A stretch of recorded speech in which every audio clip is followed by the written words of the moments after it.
sa maghapong pagtatrabaho, pero wala kang pagkain sa bahay. Narito na ang sagot mga katropa, ang super manok lechon.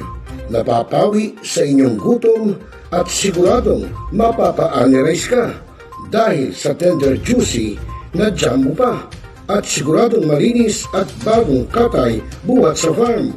Kaya super masalasa at pangmasa pa. Ano pa hinihintay nyo mga katropa? Takbo na sa Super Manok Panteño Similuan at bumili na. Baka maabusan ka, katropa.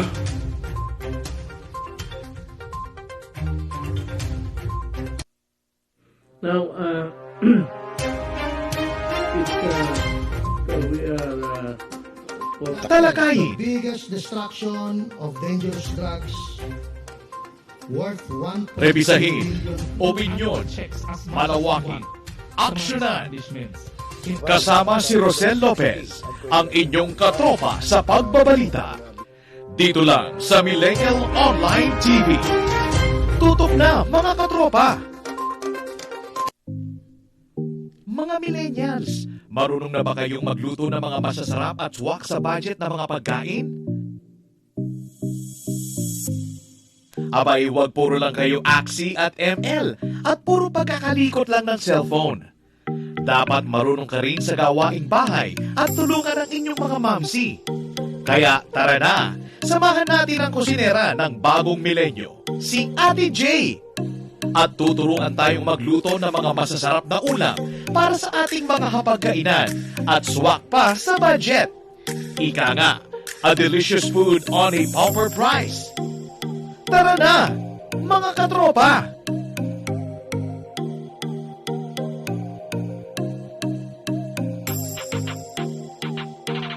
I-type lang sa inyong mga cellphone, sa inyong mga Facebook at YouTube, ang Millennial Online TV.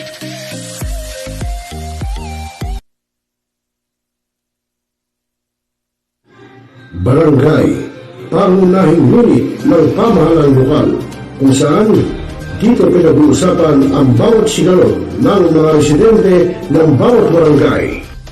Dito rin pinag-uusapan ng mga piling halal na opisyal na barangay ang mga proyekto para sa kanilang barangay. Kumustahin natin ang panunungkulan ni Kapitan dito sa Dama Barangay sa Millennial Online TV Worldwide, ang katropa ng bawat barangay. Ating tinatapos ang ating pagpupulong. Maraming salamat po sa inyong pagdalo at tapos na po ang ating session. Enjoy na po tayo. Hanap mo ba ay Unwind Ventures? Tara nang mamangha sa mga tanawin.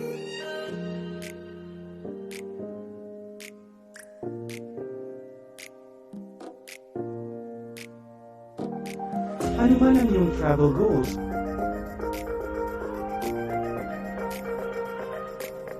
Dadalhin namin kayo.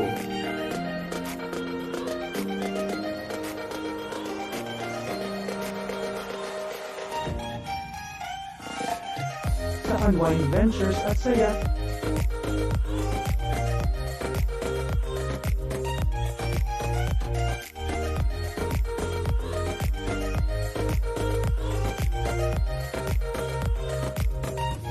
Dito lang sa Wow Biyahe.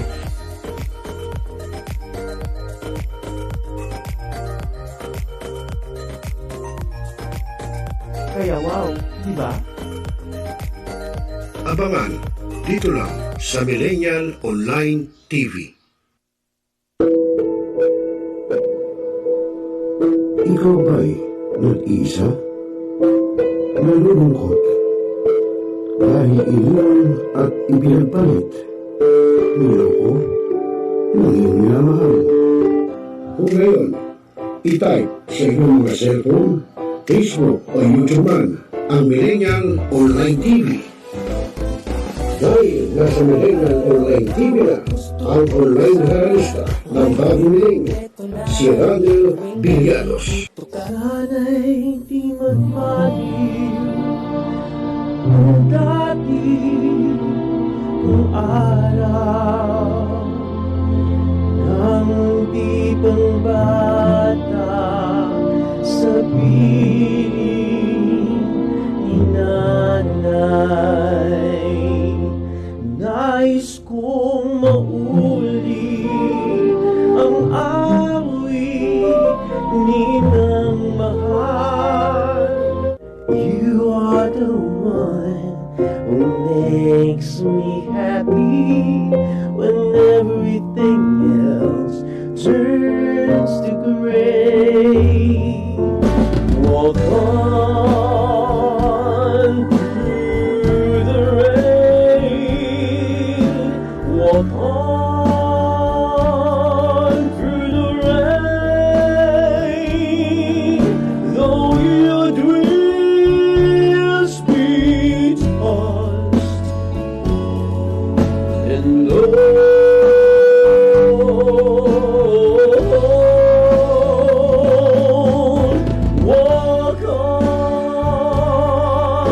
Walk on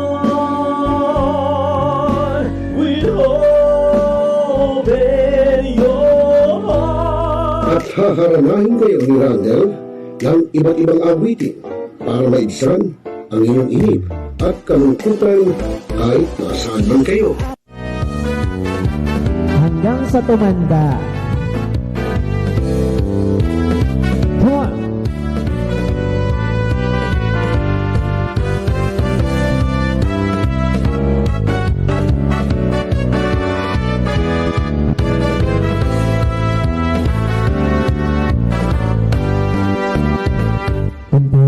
Matanda na, sana'y di tayo magbago.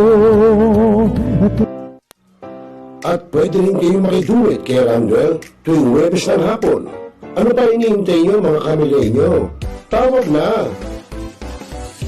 Araw-araw ikaw ang gusto kong kasama.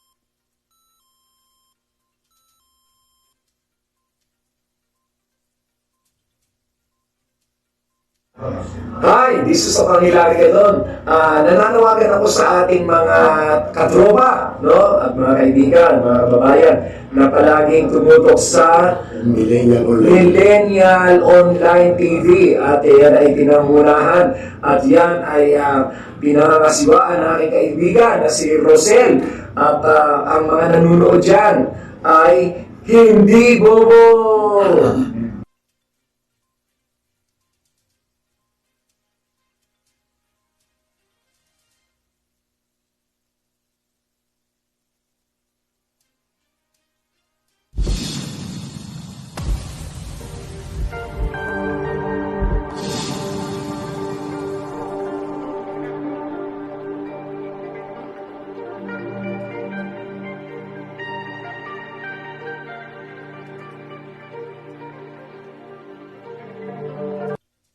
Mga mahal na kapatid.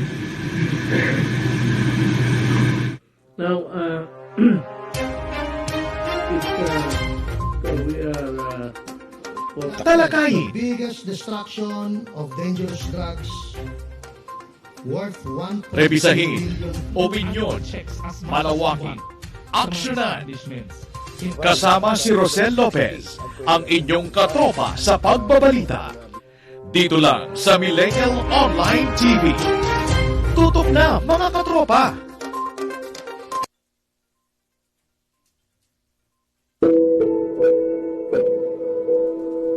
Ikaw ba'y nag-iisa? Nalulungkot? Dahil iniwan at ipinagpalit? Niloko? Naging minamahal? Kung ngayon, i-type sa inyong mga cellphone, Facebook o YouTube man ang Millennial Online TV. Dahil nasa Millennial Online TV na ang online realista ng bagong milenyo, si Randall Villanos. Sana'y di magmaliw kung dati kung araw nang di pang bata sa piling ni nanay. Nais kong mauli ang awit minamahal. You are the one who makes me happy when everything else turns to gray. Walk on through the rain. Walk on through the rain. Though your dreams be tossed and low.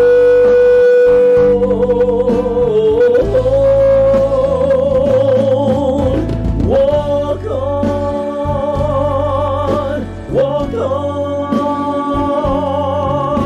with hope in your heart. At haharanahin kayo ni Randall ng iba't ibang awitin para maibsan ang inyong inip at kalungkutan kahit nasaan man kayo. Hanggang sa tumanda. Come on.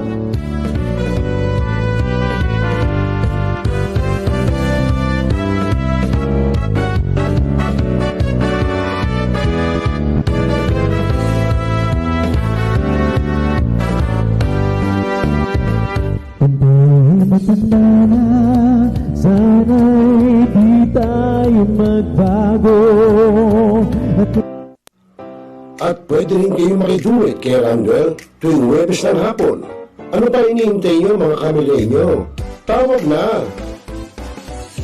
Araw-araw ikaw ang gusto ko.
magandang gabi, Pilipinas! Ang oras po natin sa hudyat, alas 6:33 po ng gabi, Philippine Standard Time.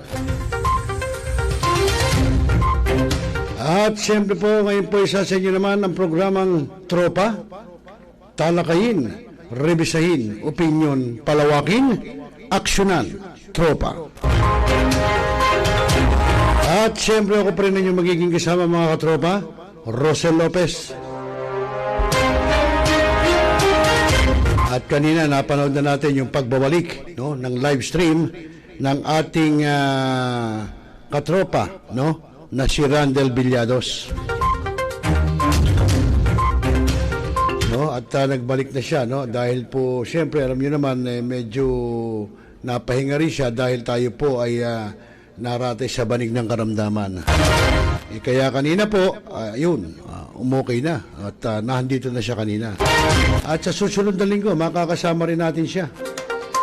No? Ang ating online na ranista, kanina, kita nyo mga bagong mga kanta, mga awitin, ang inihandog po sa atin ng ating online haranista. At abangan nyo rin, malapit na yung ating kusinera ng bagong milenyo, si Ate J. Abangan nyo rin yan. Okay, so pero mga kaibigan, mamaya ay dito naman na itutungay natin sa inyo yung lagay ng ating panahon buhat sa DOST PagAsa. Sa pag-ulat po ng ating isa sa katropang weather specialist po ng DOST PagAsa, si Patrick Del Mundo. At bukod dyan po yung ginawang pamimigay ng ayuda na nasa 400 na mga rice retailer na mga nagtitinda ng bigas ang binigyan ng ayudan, kung di ako nagkakamali, tig 15,000 pesos buhat po sa DSWD at kay Congresswoman Estela Kimbo. Mamaya alamin natin yan. Yan po sa lungsod ng Marikina at yung video niyan ay kinupit lang natin sa ating kasamang si kapatid na Kuyang Nats Alforte. At bukod dyan ay tutunghin din natin sa inyo mamaya yung ginawa pong Pandesal Forum dyan po sa may Kamuning Bakery sa QC na kung saan po ay pinag-usapan doon yung tungkol sa terorismo. Nako, yan po mahirap yung terorismo. Kasi po kung mababalitaan nyo nakakaraan, sinasabi yung mga sasakyan pang gera ng China ay umiikot daw sa nasasakupang karagatan ng Pilipinas na kung saan yung ating mga mangingisda magdaragat noon at maging yung ating Philippine vessel ay iniikutan daw ng nasabing di umano ay sasakyan ng China. Ewan natin, kaya alamin natin at nagkalat din ang mga terorismo ngayon dito sa bansa. Mamaya lahat yan malalaman po natin. At bago tayo magsimula, magandang hapon sa ating mga katropa, sa ating mga kuya, ate at bunso. At magandang hapon sa inyo at sana ay nasa mabuti kayong kalagayan. At yun, siguro baka mas maganda pa itunghin na natin, no?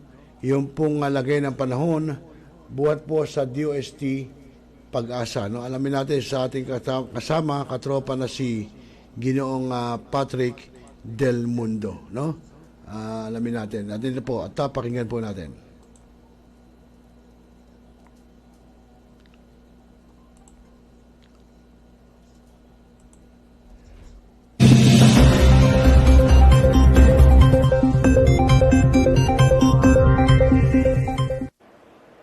Magandang umaga po sa ating lahat. Ngayon ay araw ng Huwebes, September 14, 2023 at narito magiging lagay ng panahon para sa buong maghapon at sa mga susunod pang mga araw. Sa kasalukuyan ay patuloy pa rin yung ating monitoring dito sa low pressure area na huli nating namataan sa may layong 395 kilometers sa may silangan, hilagang silangan ng Itbayat sa may Batanes. Wala itong direktang epekto sa anumang bahagi ng ating bansa at inaasahan natin na possible po ito mag-dissipate o malusaw within the next 24 to 48 hours. Samantalang patuloy yung pag-iral ng hanging habagat o ng southwest monsoon sa buong bansa, kaya naman inaasahan natin na sa ngayong araw ay possible pong makaranas pa rin na maulap na kalangitan at may mga pag-ulan sa may bahagi ng Central Luzon, Southern Luzon, kasama na po yung Metro Manila, gayon din sa buong Visayas at sa ilang bahagi pa ng Mindanao. And so far, wala pa rin tayo namamataan na low pressure system sa loob at labas ng ating Philippine Area of Responsibility na maaaring makaapekto sa ating bansa sa mga susunod pang mga araw, bagamat inasahan natin na maaaring magpatuloy yung epekto ng hanging habagat hanggang bukas. At para naman sa magiging lagay ng panahon ngayong araw dito sa Kalakhang, Luzon, inaasahan natin na sa may bahagi ng Central Luzon, kasama na rin sa may Pangasinan, at gayon din sa may Southern Luzon, partikular sa Calabarzon, Mimaropa, at gayon din sa Metro Manila, at sa may Bicol Region, naasahan pa rin ngayong maghapon, ang maulap na papawirin at may mga kalat-kalat na mga pag-ulan, pagkidlat at pagkulog. Samantalang sa nalalabing bahagi naman ng Luzon, bahagyang maulap hanggang sa maulap yung kalangitan at may mga tsansa pa rin ng mga isolated rain showers or thunderstorms. Agwat ng temperatura sa may Lawag ay nasa 25 to 32 degrees Celsius, sa may Legazpi, gayon din at sa may Puerto Princesa ay nasa 25 to 32 degrees Celsius, sa may bahagi naman ng Tuguegarao, 24 to 33, sa may Baguio City, 17 to 23, at sa may Metro Manila, 25 to 31, sa may Tagaytay, 23 to 29, at sa may Kalayaan Islands ay nasa 24 to 32 degrees Celsius. At para naman sa magiging lagay ng panahon sa Kalakhang, Visayas at Mindanao, sa buong Visayas, maulap na papawirin din ang aasahan sa buong maghapon at may mga kalat-kalat na mga pag-ulan, pagkidlat at pagkulog. Gayun din dito sa may kanlurang bahagi ng Mindanao, partikular sa may Zamboanga Peninsula, Northern Mindanao sa may BARMM at sa may Soxargen area. Samantalang sa may bahagi naman ng Caraga at sa may Davao Region, bahagyang maulap hanggang sa maulap lamang na kalangitan, bagamat may mga tsansa pa rin ng mga pag-ulan, pagkidlat at pagkulog, dulot ng mga localized thunderstorms. Ang agwat ng temperatura sa may Iloilo nasa 26 to 32 degrees Celsius, sa may Metro Cebu 25 to 31, sa may Tacloban 25 to 32, sa may Cagayan de Oro ang agwat ng temperatura ay nasa 24 to 32 degrees Celsius, sa may Metro Davao 24 to 33 at sa may Zamboanga City naman 23 to 32 degrees Celsius. At para naman sa kalagayan ng ating karagatan, sa ngayon wala tayong nakataas na gale warning sa namang baybayin ng ating bansa, malaya pa rin makakapalaot yung ating mga kababayang mangingisda at may maliliit na sasakyang pandagat. At para sa ating 3-day weather outlook para sa mga pangunahing syudad ng ating bansa, bukas inaasahan pa rin natin na magpapatuloy yung mga pag-ulan dala ng hanging habagat sa may Southern Luzon, gayon din sa may Western Visayas area. Kaya dito sa Metro Manila at sa may Legazpi, magiging maulap pa rin yung kalangitan at may mga kalat-kalat na mga pag-ulan, pagkidlat at pagkulog. Pagdating naman ng araw ng Sabado, ang mga uulaning area na lamang ay bahagi ng Palawan at sa may Kalayaan Islands. So generally, si malaking bahagi ng ating bansa, kasama na po dyan yung Metro Manila at iba pang mga pangunahing syudad ng ating bansa, bahagyang maulap hanggang sa maulap lamang kalangitan, generally fair weather conditions hanggang sa araw ng Linggo. Bagamat may mga tsansa pa rin ng mga pag-ulan, pagkidlat at pagkulog, dulot naman ng mga localized thunderstorms. Agwat ng temperatura sa may Metro Manila ay nasa 25 to 34 degrees Celsius, sa may Baguio City ay nasa 17 to 24, sa may Legazpi ang agwat ng temperatura ay nasa 25 to 33 degrees Celsius, Metro Cebu 25 to 33 at sa may Metro Davao naman ay nasa 25 to 34 degrees Celsius. At ang haring araw ay sisikat ngayong 5:45 ng umaga at lulubog naman mamayang 5:59 ng gabi. At para sa karagdagang updates, lalong-lalo na sa mga thunderstorm and rainfall advisories, ugaling bisitahin ng ating social media accounts, DOST_PagAsa, at para sa karagdagang impormasyon, bisitahin ng ating website, pagasa.dost.gov.ph. At yan po muna ang latest mula dito sa PagAsa Weather Forecasting Center. Ito po si Patrick Del Mundo. Magandang umaga po sa ating lahat.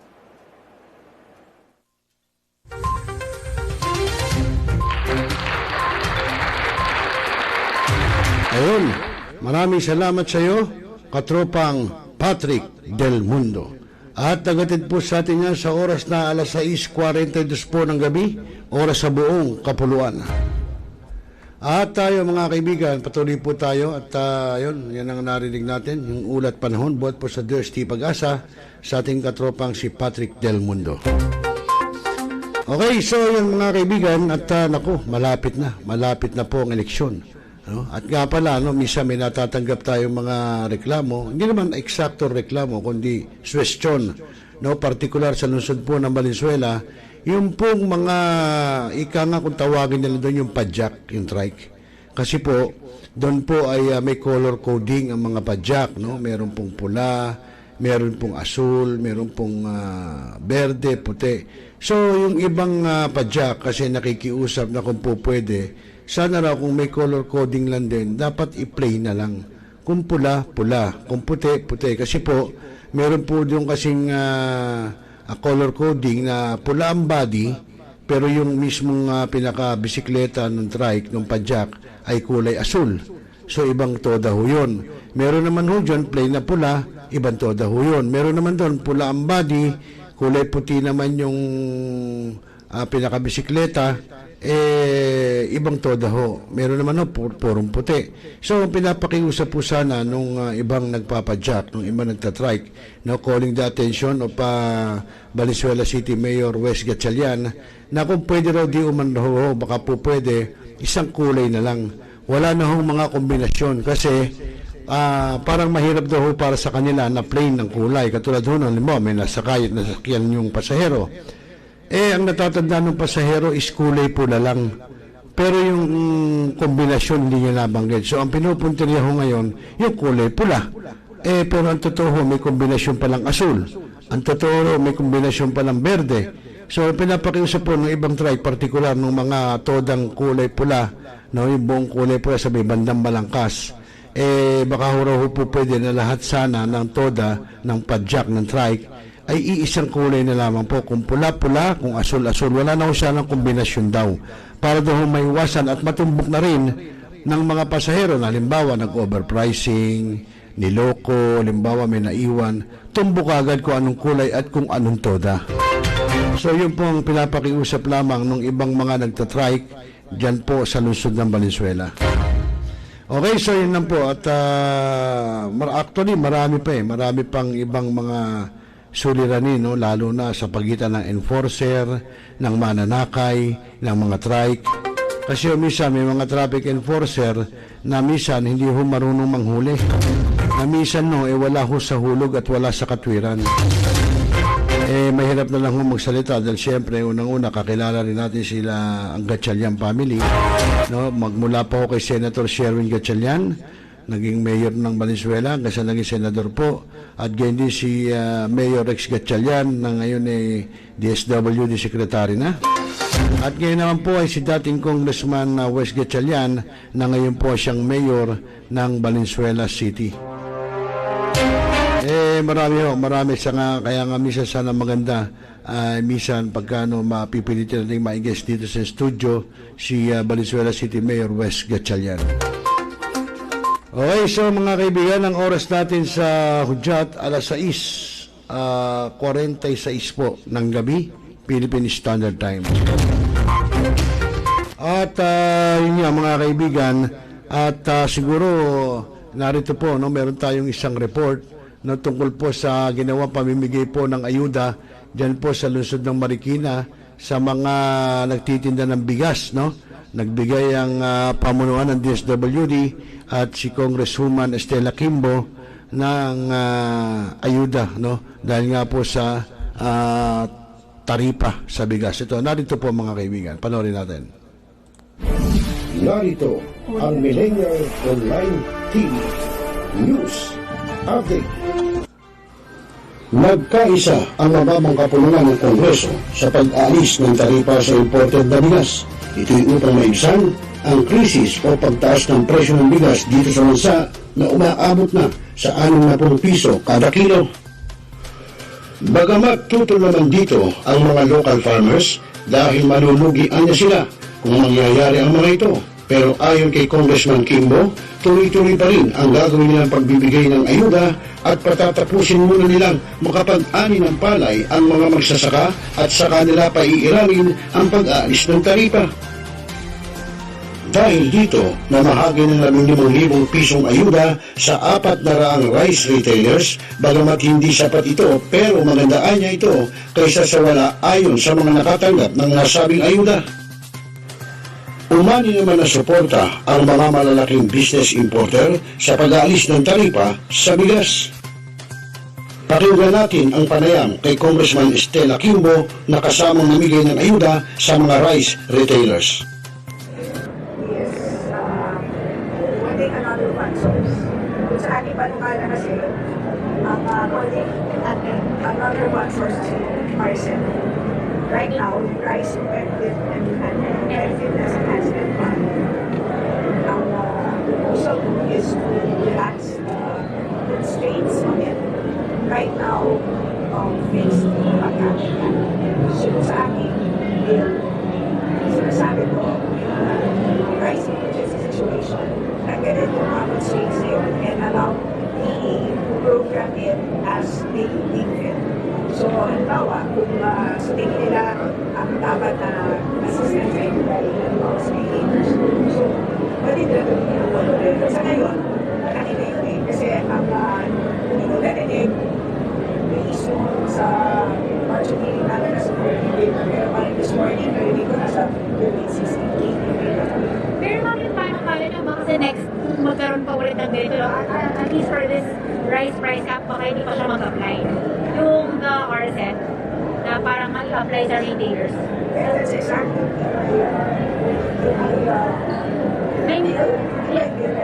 but ito din time po para mapasok siya into law. So, yes. So, unless, of course, it's a big urgent, that's one possibility. Chance ba na farmers they're also affected by the exactly. So the ROCEL kasi allows cash assistance only when the DA makes that determination that they reach that level. Right now naman nag-reach that level but they need to declare that they will do so. So wala pa klaseng regulation. But right now, pwede na sila so they have that flexibility. Ma'am, aside po sa cash for farmers, yes, for farmers. Ma'am, aside po sa cash assistance for BSW, may ipo-provided po ba yung LGU for rice retailers? Ang LGUs, I believe, depends on the so from LGU. Ano may nabanggit tayo about doon sa allowing MFA to import temporarily and yung increasing yung asset level? How will that overcome the increasing prices? So, of course, ang presyo naman kasi ng bigas is always dependent on demand and supply. So, pag ang supply, ang presyo. So, yan ang situation yun. Manifest ang supply, kaya ang presyo. So, pagpapayagan natin ang NFA, import,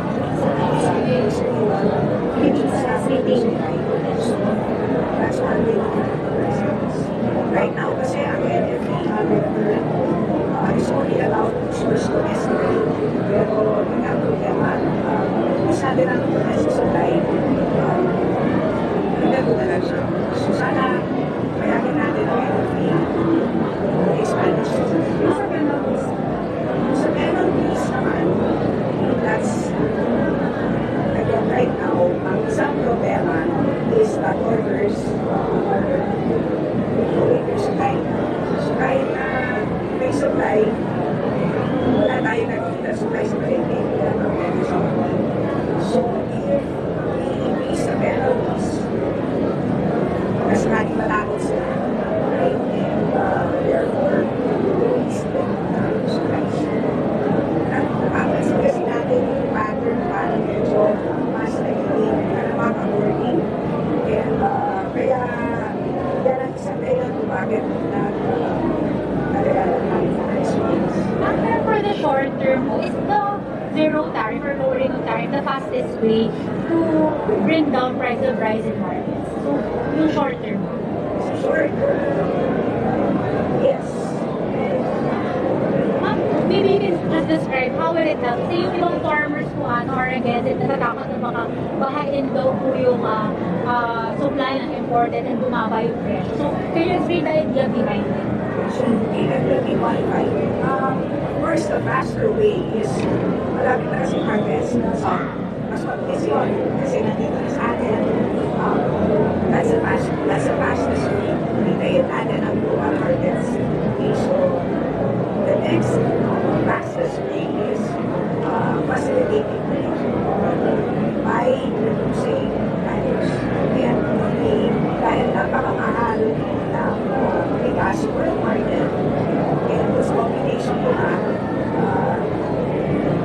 40 pesos ang dalang mo kasi sa benta, pero ay kasama natin yung retailers sa 50 pesos ang dalang. So, pinagaw ko pa yung 35% na talipa, aawin ng 67.50 ang peso ng bigas pagkalas ng board. So, hindi na yung magkanda ang presyo ng bigas hindi sila nagpit. So, ganun kabigat ang epekto ng talipa.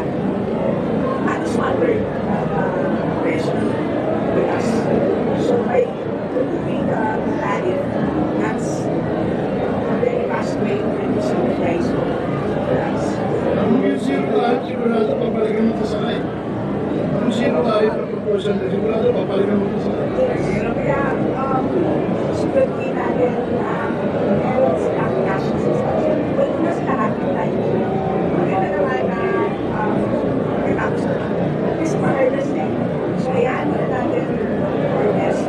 And then, time natin suspend ang tariffs. And then, at the same time, kasi kailangan natin yung cash system.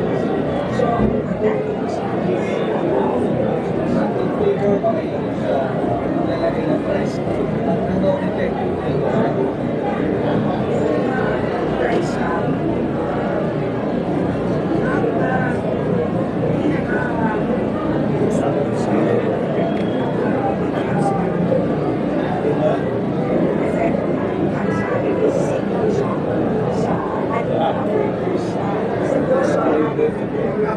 sa paghabol sa at siguro sa lugar na papagay talaga so pero hindi siya pwedeng hindi siya effective talaga na maraan lang magpapanalo sa mga so kailangan siya sabayang with our measures kasi on its own hindi siya effective kasi mag-solution kaya ako ay hindi kumbaga guys, kailangan mo sabayan ng other measures.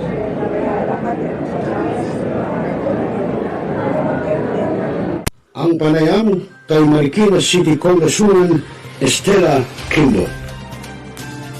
Matapos ang pamimigay ng ayuda ay masayang nasiuwi ang mga rice retailers matapos mabigyan ng ayuda. ROCEL LOPEZ para sa New Millennial Online TV, ang katropa mo sa pagbabalita. ROCEL LOPEZ para sa Millennial Online TV, ang katropa mo sa pagbabalita.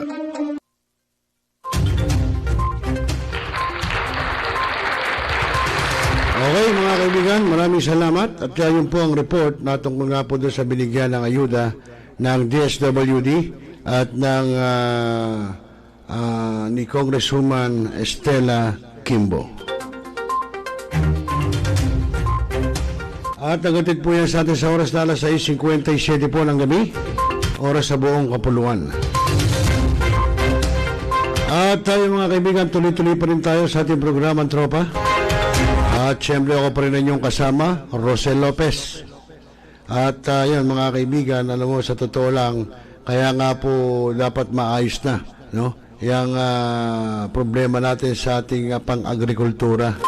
Kasi isipin nyo may problema sa asukal, may problema sa bigas, may problema sa mga pangunahing kailangan sa bayan tulad ng sibuyas. Ang kamatis, nagmamahal na naman po. Aba, mahirap po yan. Kawawa ho ang sambayan ng Pilipino. Kapag hindi naayos lahat yan, yung mga problema na yan, ay wala, tuluyan ang maghihirap ang bansang Pilipinas. Siyempre po, sila pa makakabili ng sibuyas. Sino pa, lalo na yung ating mga, tulad ng mga magbubuti, yung mga hindi ko naman sa tinatawaran, yung mga nagpapadyak lang, kung magluluto, hindi na bibili yan ng mga ganong pangunay sangkap. Katulad nung araw, magkano naging na sili. Bagay, sili, pwede hindi ka gumamit ng sili. Katulad ng bawang, di ba? So marami, sana naman maayos na dahil ang kawawa po dyan ay ating mga kababayan na paano na ang kanilang mga pangkabuhayan, yung pagkain nila ihahatag nila o ilalapag sa kanilang mga hapagkainan. Hindi naman po pwede, siyempre magluluto ka ng walang bawang, walang sibuyas, walang kamatis. Ano naman ang magiging lasa nun? Kaya mangyayari niyan mapipilitan ng mga kababayan natin o kahit sino, kahit ako naman siguro, mapipilitan na ako mag-itlog ako araw-araw o kaya magdelata ako araw-araw, di ba? Kasi yun na yun, kahit hindi mo na lutuin, pwede na. Pero yung itlog yan, lutuin mo yan, wala naman sangkap, piprito mo lang o ilalaga, di ba? So yun, yung sinasabi natin, sa mga isda-isda yan, mangyayari, prito na lang ang gagawin mo. Siyempre, kung gagawin mo, isisigang mo, etc. O halimbawang pangat, kailangan mo ng sibuyas, kamatis. Mahirap, di ba? Kung ganyan kamahal. Isipin mo na nakaraan, bumili ng bell pepper. Yung red and bell pepper. Aba, 30 pesos ang isang piraso. Ganyang kaliit lang mga kababayan, no? Yung bell pepper. 30 pesos. Hindi na ako magbe-bell pepper. Di ba? So, yun ang sinasabi natin. Ewan kung bakit nagiging ganong kamahal, samantalang ang mga magsasaka, mura lang namang inaangkat sa kanila yan. So, nagpapamahal po dyan yung kumukuha, yung nagbibiyahe, at syempre, pag binyahe, papatungan na naman nila. Syempre, babagsak sa tindera, ang tindera, papatungan din yan. Hindi naman po pwedeng kinuha ng tindera ng 20 pesos din ibebenta. Paano yung pamamakyaw nila, namasahe sila ng lahat ng pagod. So, yun ang sinasabi natin, bakit nagiging ganong kamahal? Pero punta ka ng probinsya, pwede mo nga hingiin lang yan pwede mong pitasin lang yan Tsaka ang mga magsasaka natin, mga farmers, pag kailangan, sige, kuha ka na lang dyan, pitas ka na lang. Dahil alam niya, panggamit mo lang. Siyempre, kung ititinda mo, ibang usapan na yun. Hindi ka na po pwedeng pumitas doon. Yung panggamit mo lang ang pwede mong pitasin, panluto, yung ganon. Okay, so mga kaibigan, tuloy-tuloy tayo, napakahirap ng ating buhay, alas 6, eksakto alas 7 na ng gabi, Philippine Standard Time. Bakit ba pahirap ng pahirap ang mundong ibabaw? Hindi lamang naman dito, sa ibang bansa rin. Nga lang, mas matindi ang nagiging natin dito kaysa sa ibang bansa. Yun ang nakakadismaya. Ewan ko, sabi nga nila, sino pa ba dapat presidente umupo para maibsan, para mawala ng mga problema ng ating bansa na sambayan ng Pilipino. Kasi isipin nyo, ilang taon na magmula sa Marcos, nung matandang Marcos, kay panahon po ni Pangulong Ferdinand Marcos Sr., maganda inabot ko bata pa ako. Mura ho lahat ang bilihin, mura pamasahe. Kaya po pag binigyan kami ng baon ng aking mami, ng aking lola, ng 50 centimos, big time ka na. Bakit? Magkano lang sa malamig nun? Gis, may 5, pwede pa. Magkano lamang nun ang mga pagkain? At bumibili kami doon sa HE, sa HE sa elementary nun, Nutriban. May palaman na yun yung Star Margarine na may gatas. Napakasarap po, murang-mura lang. Bibili mo lang ng 15. Siyempre may palaman Sipin mo, di may sobra ka pa. Kaya pag uwi, makakabili pa kami ng mga tuhog-tuhog na fishball, mga kikiam. Magkano lang ang fishball nun? Kung di ako nagkakamali nun, 5 isa, o G's. Diba? So, yun ang ibig ko sabihin. Ngayon, kalit ng fishball, piso isa hindi na ako magpipishball. Ngayon ang uso naman ngayon yung mga pika-pika, yung tokwa. Yung tokwa, ihiway na sa square-square. Pagka prito, tutuhugin na, kakainin na. Yun ang sinasabi natin. Okay, with that mga kaibigan, abay magandang gabi muna kay J Racing, you know? Reyes, ayan. Magandang gabi ro kay Rosel, maganda ka ba sa gabi, ha? Racing. J Racing Reyes. Limutan ko na pangalan ni Kuya J Racing. Bihira kasi tayo magkita. Bihira ka rin magparamdam. Oo, ito po kuya natin to. Miyembro din po ito ng Philippine Eagles. Magandang gabi sa iyo, Kuya J.R. Racing. Okay mga kaibigan, with that, siguro tunghayan natin yung pong ginawang Pandesal Forum dyan po sa Kamuning Bakery na ito po may kaugnayan naman sa terorismo. Lako, pagka sinabi pong terorismo, delikado yan, mahirap yan. Terrorism Di ba, nandyan yung pagpatay, ika nga parang license to kill. Basta mapapatay na lang ng tao, bahala na, parang ganun. Pakinggan natin kung paano naging tema, senaryo doon sa ginawang Pandesal Forum, dyan po sa Kamuning sa QC, at paano ba, ano ba itong terorismo na to? No? So para malaman natin, narito po. We are very fortunate and privileged today to have with us one of the best experts on anti-terrorism in Southeast Asia.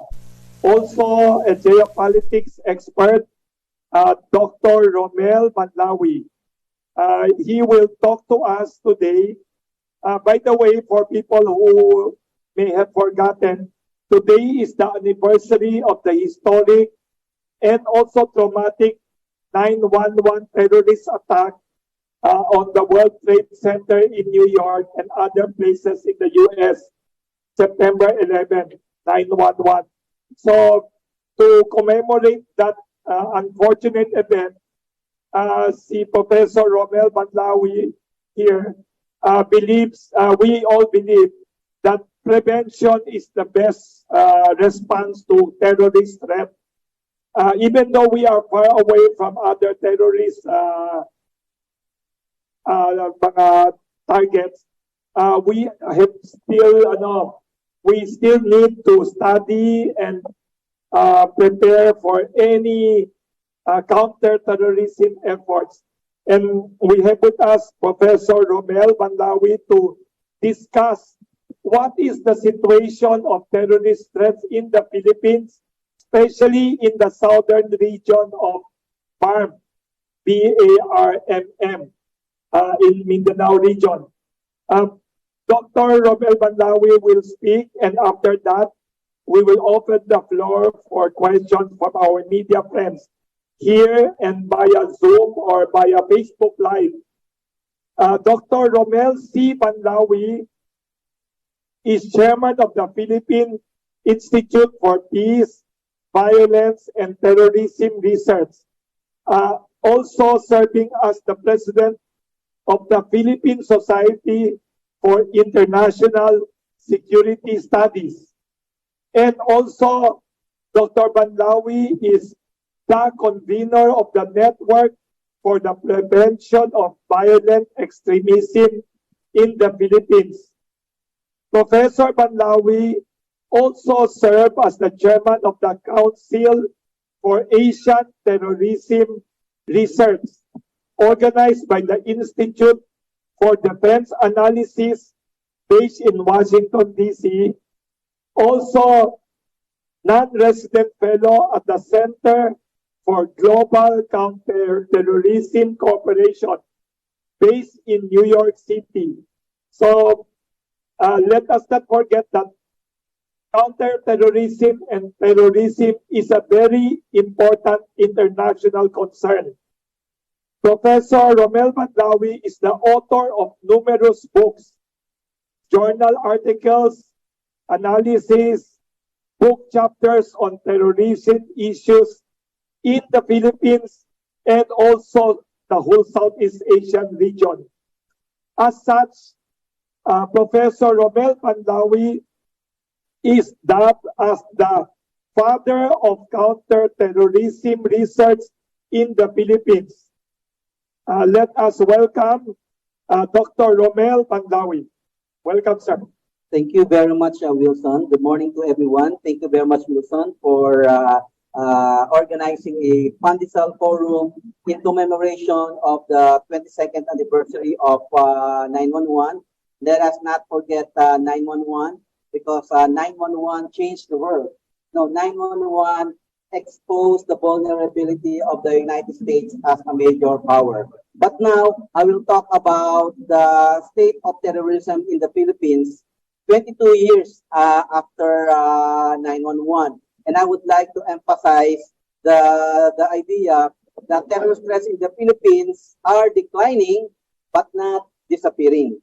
So since the implementation of the National Action Plan on Preventing and Countering Violent Extremism in 2019 and the subsequent passage of the Anti-Terrorism Act in 2020, threats of terrorism and violent extremism in the Philippines have declined significantly, particularly in the aftermath of the COVID-19 pandemic.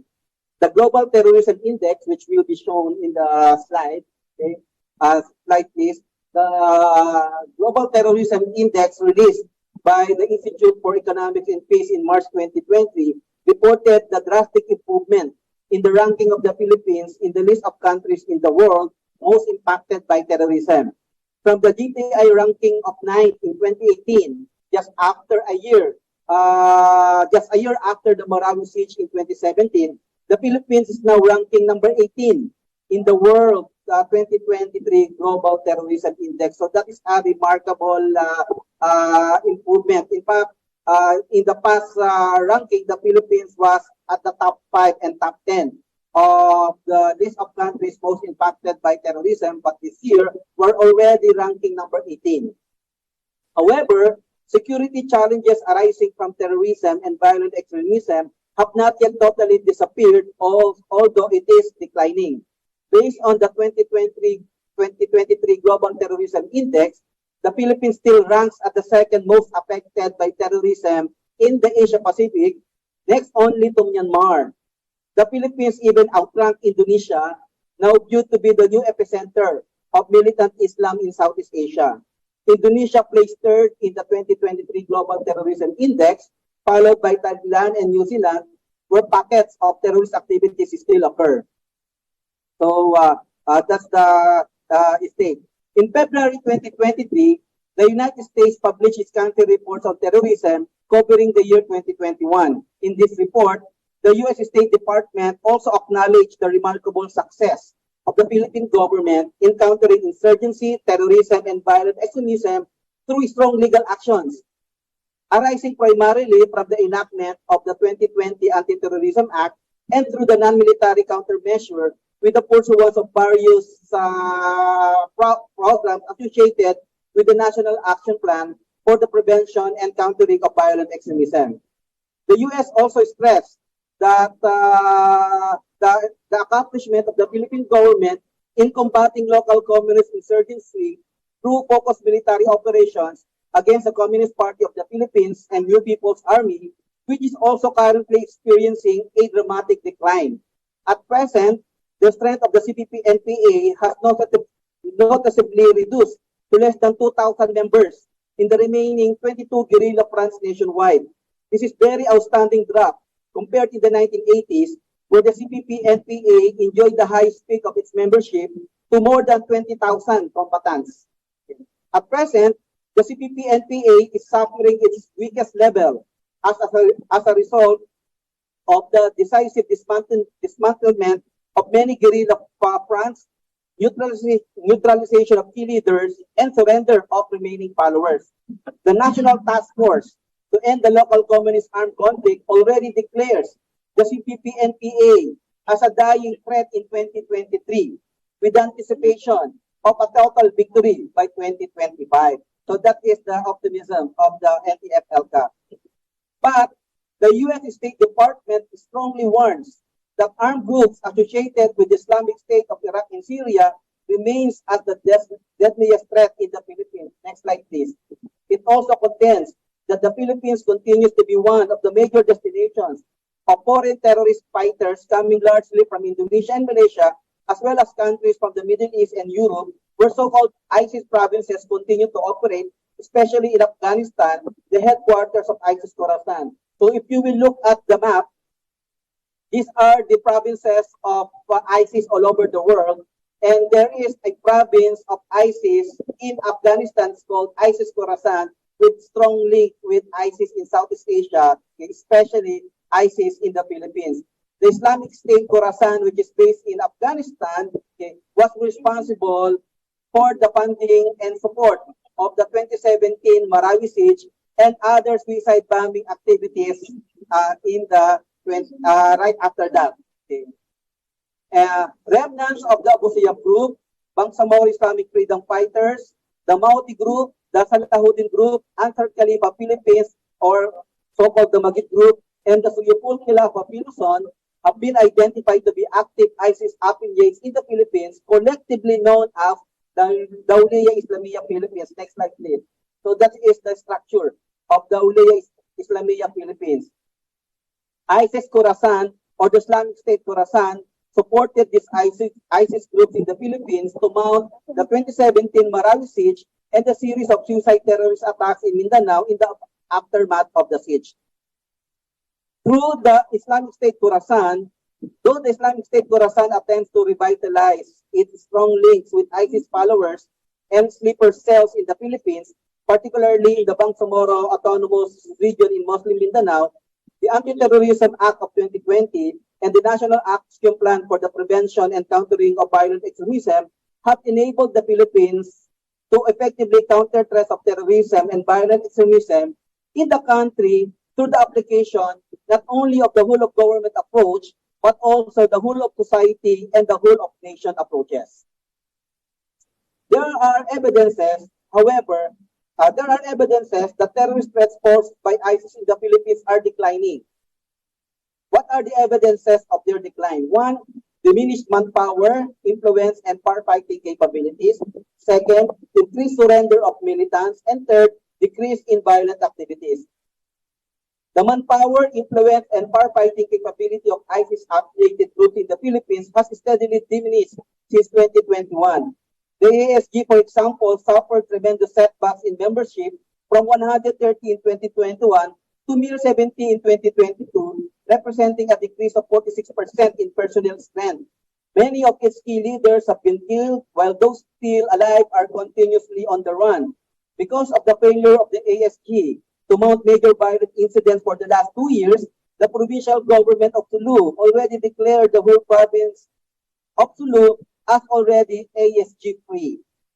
In central Mindanao, the Bangsamoro Islamic Freedom Fighter, especially the faction of Abu Turaipe, only had 31 members to date, okay, especially at the end of 2022. In central Mindanao, okay, ground intelligence sources reported in August 2023, but I'm still validating this report, that Abu Turaipe and his 5 key followers have surrendered to military forces in Barangay Buayan, T.R.O.P.A, Maguindanao. Media and academic reports inaccurately describe Abu Turaipe as the new ISIS leader in Southeast Asia or the Islamic State Wilaya. But styling Turaipe as the new leader of the Islamic State Southeast Asia was just a propaganda in the desperate attempt of ISIS to attract new followers from the southern Philippines. In Lanao provinces, intelligence authorities are monitoring at least 46 remnants of the Mauti group in 2022. But ground informants indicate that since the death of Abu Zakaria in 2023, the Mauti group has been practically deactivated with the surrender of most of its members. Those who have not surrendered are currently seeking refuge with their relatives in some camps of the More Islamic Liberation Front. Okay. In Sok Sargen, especially in the provinces of South Cotabato, Sultan Kudarat, Sorangani, and General Santos, remaining followers of the Salahuddin group and the Ansar Khalifa Philippines or the Magid group are also suffering the same fate of eventual demise. The Suyupul Khilafah Piluson has also failed to operate and mount violent activities for the last 2 years. Second, increased surrender. Many of the terrorist fighters are now leaving terrorism behind. Many personalities associated with the ASG, BIFF, Ansar Khalifa Philippines, Mauti Group, Suyupul Khilafah Piluson, collectively known as the Dawliya Islamiyah Philippines, have walked away from terrorism, by surrendering to government authorities.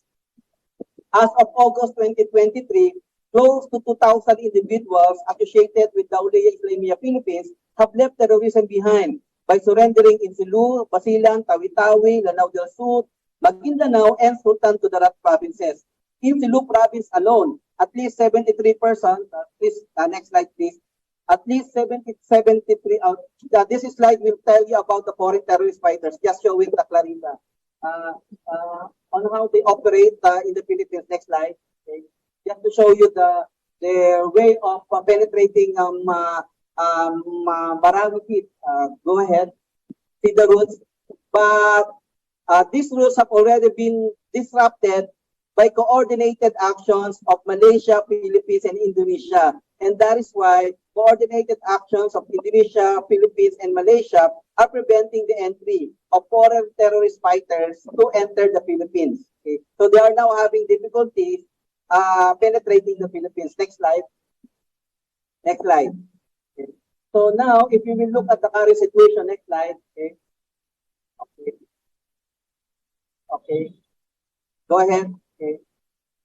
So these are just the rules. These are the numbers of surrenderers in Sulu alone. Okay. In Sulu province alone, at least 773 persons linked with the Abu Sayyaf group have surrendered from 2017 to 2022. If you Google Abu Sayyaf group right now, you will see a lot of news items about surrendering. Almost 95% of news items about Abu Sayyaf group will be about surrender. Unlike before the 2017 Marawi siege, if you type Abu Sayyaf group, you will see news about kidnapping, bombing, ambuscades, harassment. But now, 90% of the news about Abu Sayyaf group will be news about surrender of members. News about militants in Mindanao surrendering to authorities continue to flood major dailies, replacing news that used to cover bombings, kidnappings, and other violent activities. Those still active are on the run, seeking refuge from trusted relatives and friends. The Daulaya Islamia Philippines also failed to initiate major terrorist activities in 2021 and 2022. From January to August 2023, for example, intelligence authorities have monitored no major ISIS-initiated violent incidents in the country, except for some minor shooting incidents, grenade throwing, and small firefights with local security forces. Remarkably, violent groups like the Abu Sayyaf group, the Bangsamoro Islamia Freedom Fighter, have not conducted any major bombing and kidnapping operations so far for the whole year of 2023. However, there is no need to be complacent, as terrorist threats in the Philippines are metamorphosing into different forms. It is still very imperative to stay vigilant and remain alert. While ISIS threats are declining, they are not disappearing, as there are still remnants and sleeper cells willing to sow terror. To finally defeat ISIS threats in the Philippines, it is very important to sustain efforts to counter the financing of terrorism, to intensify counter-violent extremism programs, and to strengthen the intelligence and counterintelligence operations against remaining leaders and followers. Currently, terror threats in the Philippines are no longer confined with ISIS or the CPP-NPA. Private armed groups maintained by local politicians involved in various forms of violent activities have been identified as new sources of terror in the Philippines. The designation of Congressman Arnulfo Tevez Jr. as a terrorist and his armed group as a terrorist group indicates that the scope of terrorism can now include private armed groups. If not prevented, private armed groups can pose a more serious terrorist threat in the Philippines than ISIS and CPP-NPA. Various private armed groups in the Philippines persist, particularly in the Bangsamoro Autonomous Region in Muslim Mindanao. Before the May 2022 elections, next slide, the National Task Force for the Disbandment of Private Armed Groups reported the neutralization of 20 private armed groups in Mindanao. But almost all municipalities in the Bangsamoro region have clans maintaining their own private army. Next slide, for example. This is great. Next slide. The next slide. These are the next slide. These are the list of private armed groups still operating in Lanao del Sur, Basilan, Sulu, and Tawi-Tawi. Okay. So next slide. And So that's in Mindanao. So, associated with private armed groups is the proliferation of private small arms and light weapons in the country. Most of the small arms and light weapons are found in the Bangsamoro region, representing 80%, okay, of the total illegally proliferated small arms and light weapons in the country. Other places in the Philippines only represent 20% of the total illegal small arms and light weapons. At least 600,000 loose firearms continue to proliferate in the country at present. Okay, so these are the threats that we need to face. Aside from private armed groups, disgruntled elements of the Moro Islamic Liberation Front and lawless personalities associated with the Moro National Liberation Front can also mount terror attacks.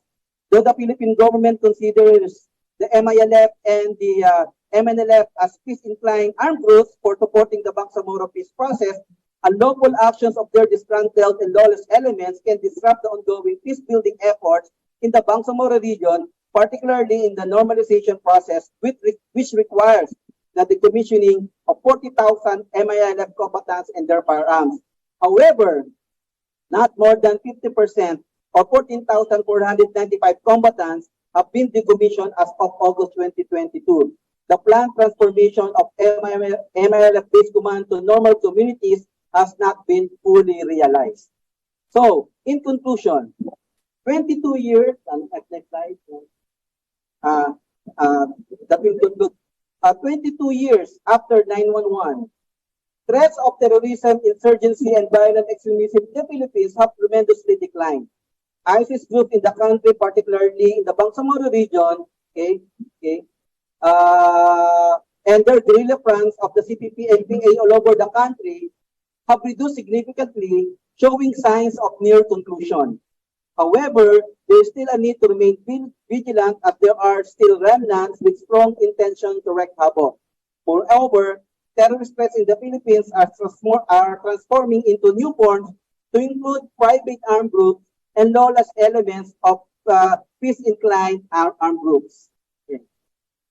To sustain the achievements of the Philippines in combating terrorism and violent extremism, it is imperative to continue the implementation not only of the whole of government approach, but more so of the whole of nation approach emphasized in the Philippine Development Plan. So this is the strategy framework of our Philippine Development Plan, and next slide, and the national security policy of the Philippine government. Application of these approaches can really prevent threat groups to recover, gain strength, and disturb the peace in the Philippines that remains to be fragile. Thank you very much, Will. Thank you. Thank you very much, Professor Romel Banlawi, for a very comprehensive, detailed analysis of the terrorist situation in the Philippines, actually improving situation. That's good news. By the way, congratulations, Professor Banlawi, for your various books, like this book about the Abu Sayyaf group of Mindanao and other publications. So, Professor, to summarize what you said, can we say, based on your analysis, the terrorist threat situation in the Philippines has declined, has improved in the last several years? Yes, especially with the ISIS groups, because they have failed to conduct any major violent incidents for the last 2 years. So it's declining, but yes, it's not disappearing yet. Yes. It's not yet disappearing. Sir, Professor, may tanong ako. Maraming mga tanong dito. Can we attribute this decline in activities of terrorists and threats partly to the decisive, though bloody victory in Marawi? Was it a turning point, the Marawi victory, or there's a global or international situation that affected this trend? You know, in my analysis of terrorist threats in the Philippines, yes, what contributed to the rapid decline of terrorist threats in the Philippines was not really strong military actions, but strong involvement of the local government and the civil society, because they own counter-terrorism measures. So they actively participated in countering terrorism in the country through non-military measures, especially the implementation of the National Action Plan to prevent and counter violent extremism. The local government, the participation of the local government, the civil society, and the private sector contributed tremendously to the decline. But the military and the Philippine National Police contributed a lot in countering the armed activities of the Abu Sayyaf group through the kinetic approach, what we call focused military operation, kinetic approach. But I attribute the decline largely from non-military measures being implemented by local government, civil society, and the private sector. Professor, you mentioned also the decline in NPA, CPP, NPA violent attacks. Am I correct? When did this trend go down? The trend started with the implementation of focused military operations of the armed forces of the Philippines and intensified law enforcement operations of the Philippine National Police, complemented by strong civil society and local government support through the initiative of local government authorities. They implemented this barangay development program. So they use a combination of military and non-military approaches, but they emphasize more developmental approach to transform communist-infected communities into a more developmental communities. So they put a lot of developmental efforts that discourage to mount armed activities. So, Professor, I was struck also by your report.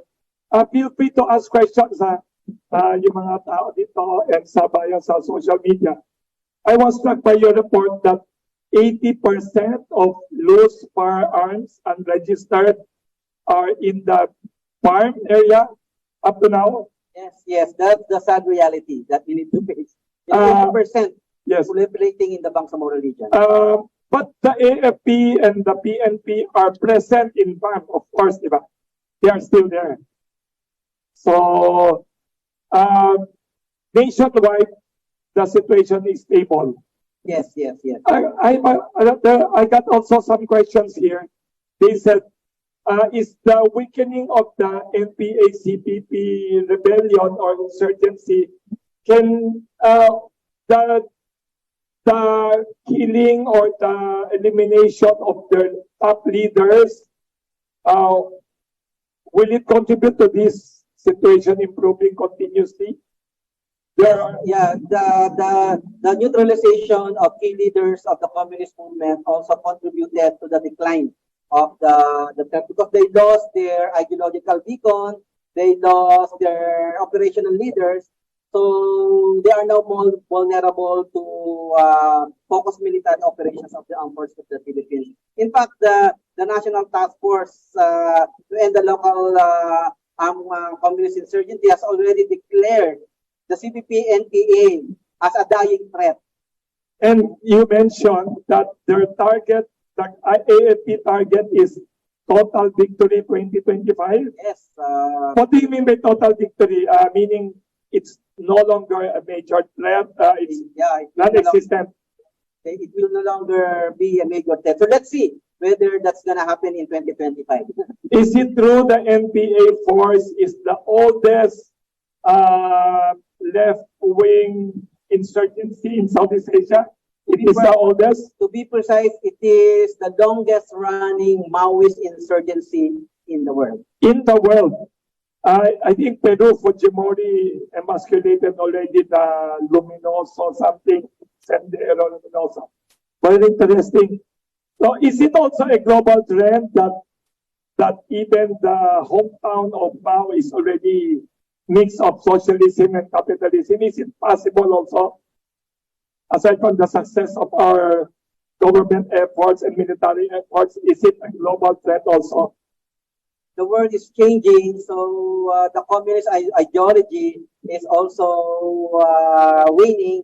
So I consider communist ideology as already a lost struggle because even socialists are communist rejecting regime it. in the world like Vietnam, Yes. China, and North Korea, they are already changing also. They Yes. no longer the same like during the Cold War. So what are the other regions? Farm, sorry, hindi kami expert. What provinces of the Philippines part of farm? There are 5 provinces in the BARM, but for me right now, the most vulnerable to armed activities will be Central Mindanao, covering the provinces of Maguindanao and Sultan Kudarat. And Those some, two na lang. yeah, and some parang villages in Lanao del Sur. But Sulu is already better. Yeah. You can enjoy your tourism already in Sulu. Will it become Tawi-Tawi? Tawi-Tawi and Basilan also. Yeah. In fact, Governor Sacortan invited me to visit Sulu to enjoy my vacation without bodyguards. Oh, yeah. I heard Sulu. I read and I heard Sulu now. There's a beach there now, as beautiful or better than Boracay now. Yes, there's some beach now. A lot of pristine beaches in Sulu, Tawi-Tawi, and Basilan, and I look forward to visit one of them in the near future. What presidency started this victorious trend against terrorism? When did you notice it? Was it GMA era? Was it Tonya Aquino? Was it the very strong-willed Duterte era? Who started it? Middle of the Duterte period, but of course the previous governments contributed to the success. Of all efforts. But the achievements became so noticeable after the passage of the Anti-Terrorism Act of 2020, because the Anti-Terrorism Act of 2020 enabled the Philippine government to have more capabilities. One, to counter the financing of terrorism. That's one. To block it. Yes. Second, to intensify intelligence operations against terrorist threats. And also, third, to implement non-military measures through the implementation of the National Action Plan to prevent and counter violent extremism. All these factors contributed to the decline. Some of the journalist friends are asking questions.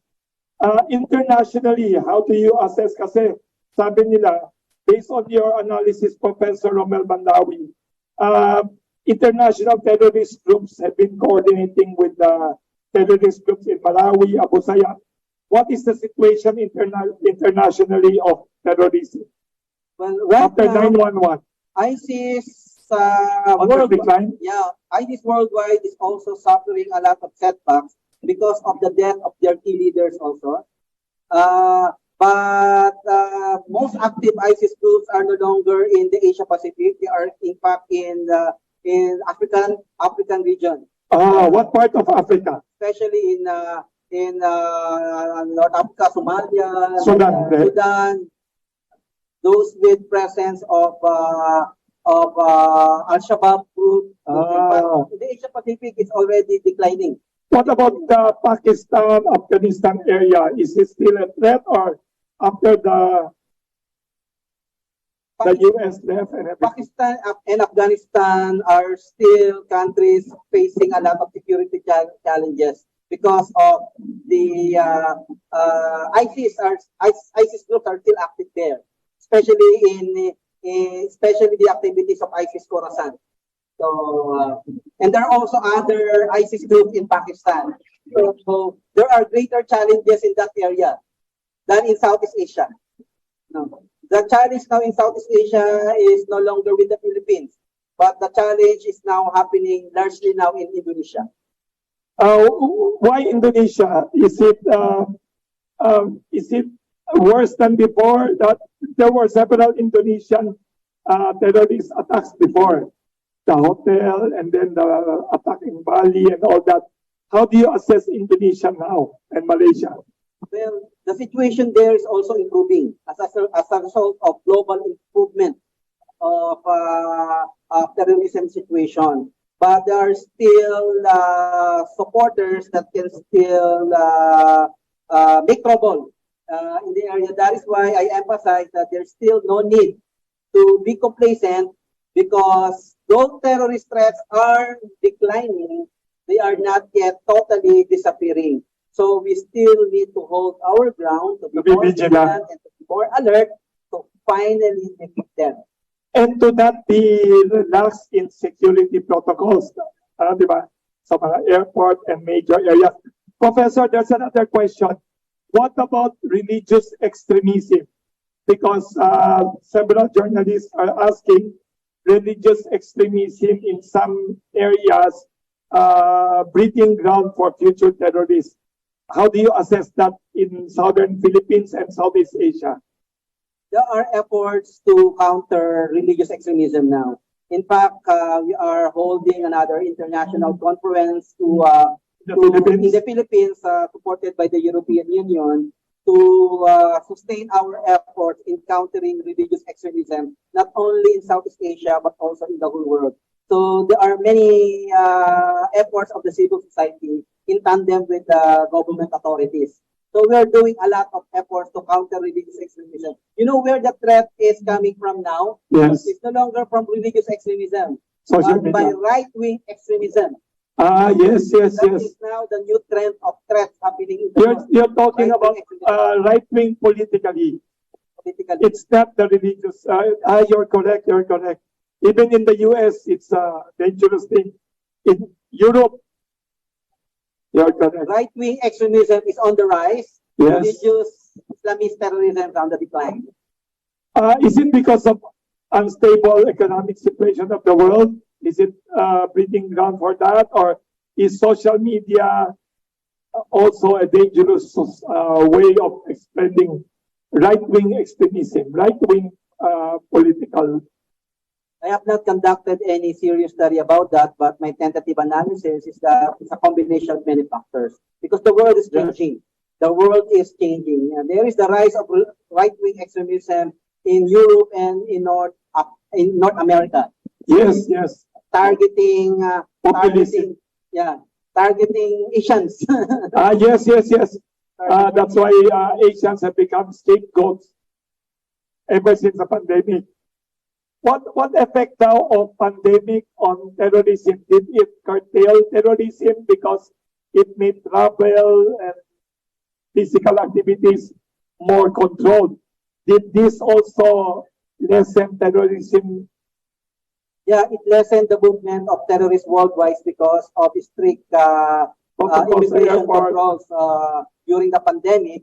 But remember, in 2020, the ROCEL group was able to mount its deadliest attack during the pandemic. But they failed to do that again in 2021 to 2022 because of greater international cooperation for counterterrorism. So that is the thing that I need to emphasize 22 years after 9/11. Now, so the situation in the world is changing. It's changing, and forces of terrorist threats are no longer confined with ISIS groups or Al-Qaeda groups. It's coming from other sources already. You mentioned, Professor, several media people asking also, you mentioned that private political clans and private armies in the Philippines have become a source of terrorist threat. And the election will be coming 2025. And there will be barangay election in December of late this year. How do you see the situation of private armies affecting us? Right now, based on the slides that I presented, there are various private armed groups in the Philippines. But this is the good news about this private armed group. What's the good news? Majority about these private armed groups all over the Philippines, especially in the BARP regions, are what I call benign armed groups, meaning they are not as violent as others. So the designation of terrorist group as a terrorist group by the Philippine government is a warning to other private armed groups to remain benign and refrain from the use of violence. So if you have private armies, use your private armies for peaceful purposes, for peacekeeping, civil protection, but not for sowing terror. Because if you use your private armed group to sow terror and to wreak havoc, then the Philippine government can use the Anti-Terrorism Act of 2020 to take legal action against the group. So, Professor Romel, can we thank also the authors of the Anti-Terrorist Act for helping accelerate this positive trend of declining terrorism? I think that's the acknowledgement of many sectors that the Anti-Terrorism Act of 2020 contributed tremendously to the decline. Who were the authors of this act in Senate and Congress? Maybe I think Ping Lacson and maybe Ping Lacson in the Senate and somebody in the Congress. I forgot. Very interesting. So you are optimistic in general.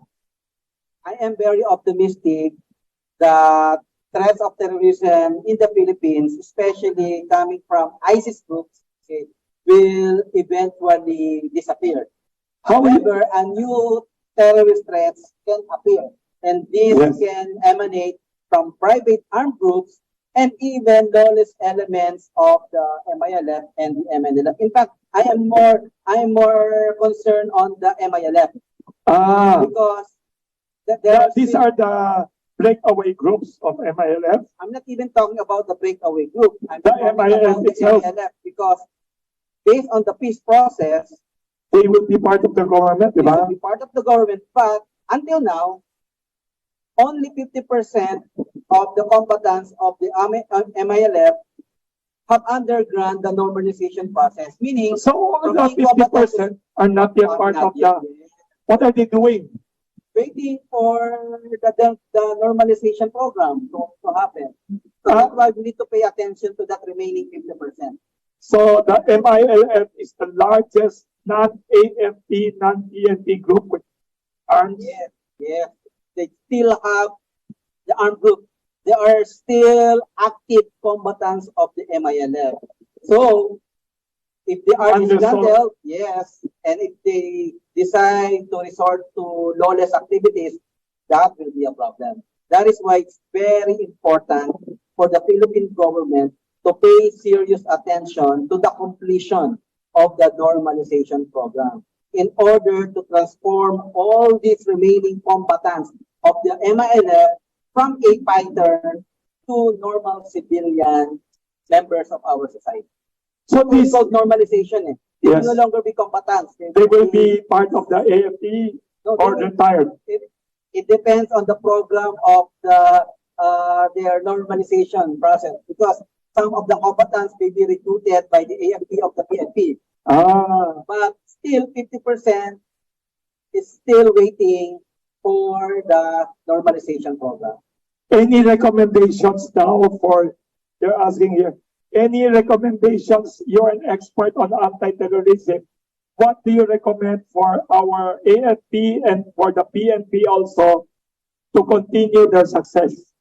Yeah, as I said in my conclusion, sustain the efforts of focused military operations and intensified law enforcement operations, sustain the efforts in National Action Plan in preventing and countering violent extremism, especially with the involvement of civil society, private sector, and local government authorities, okay?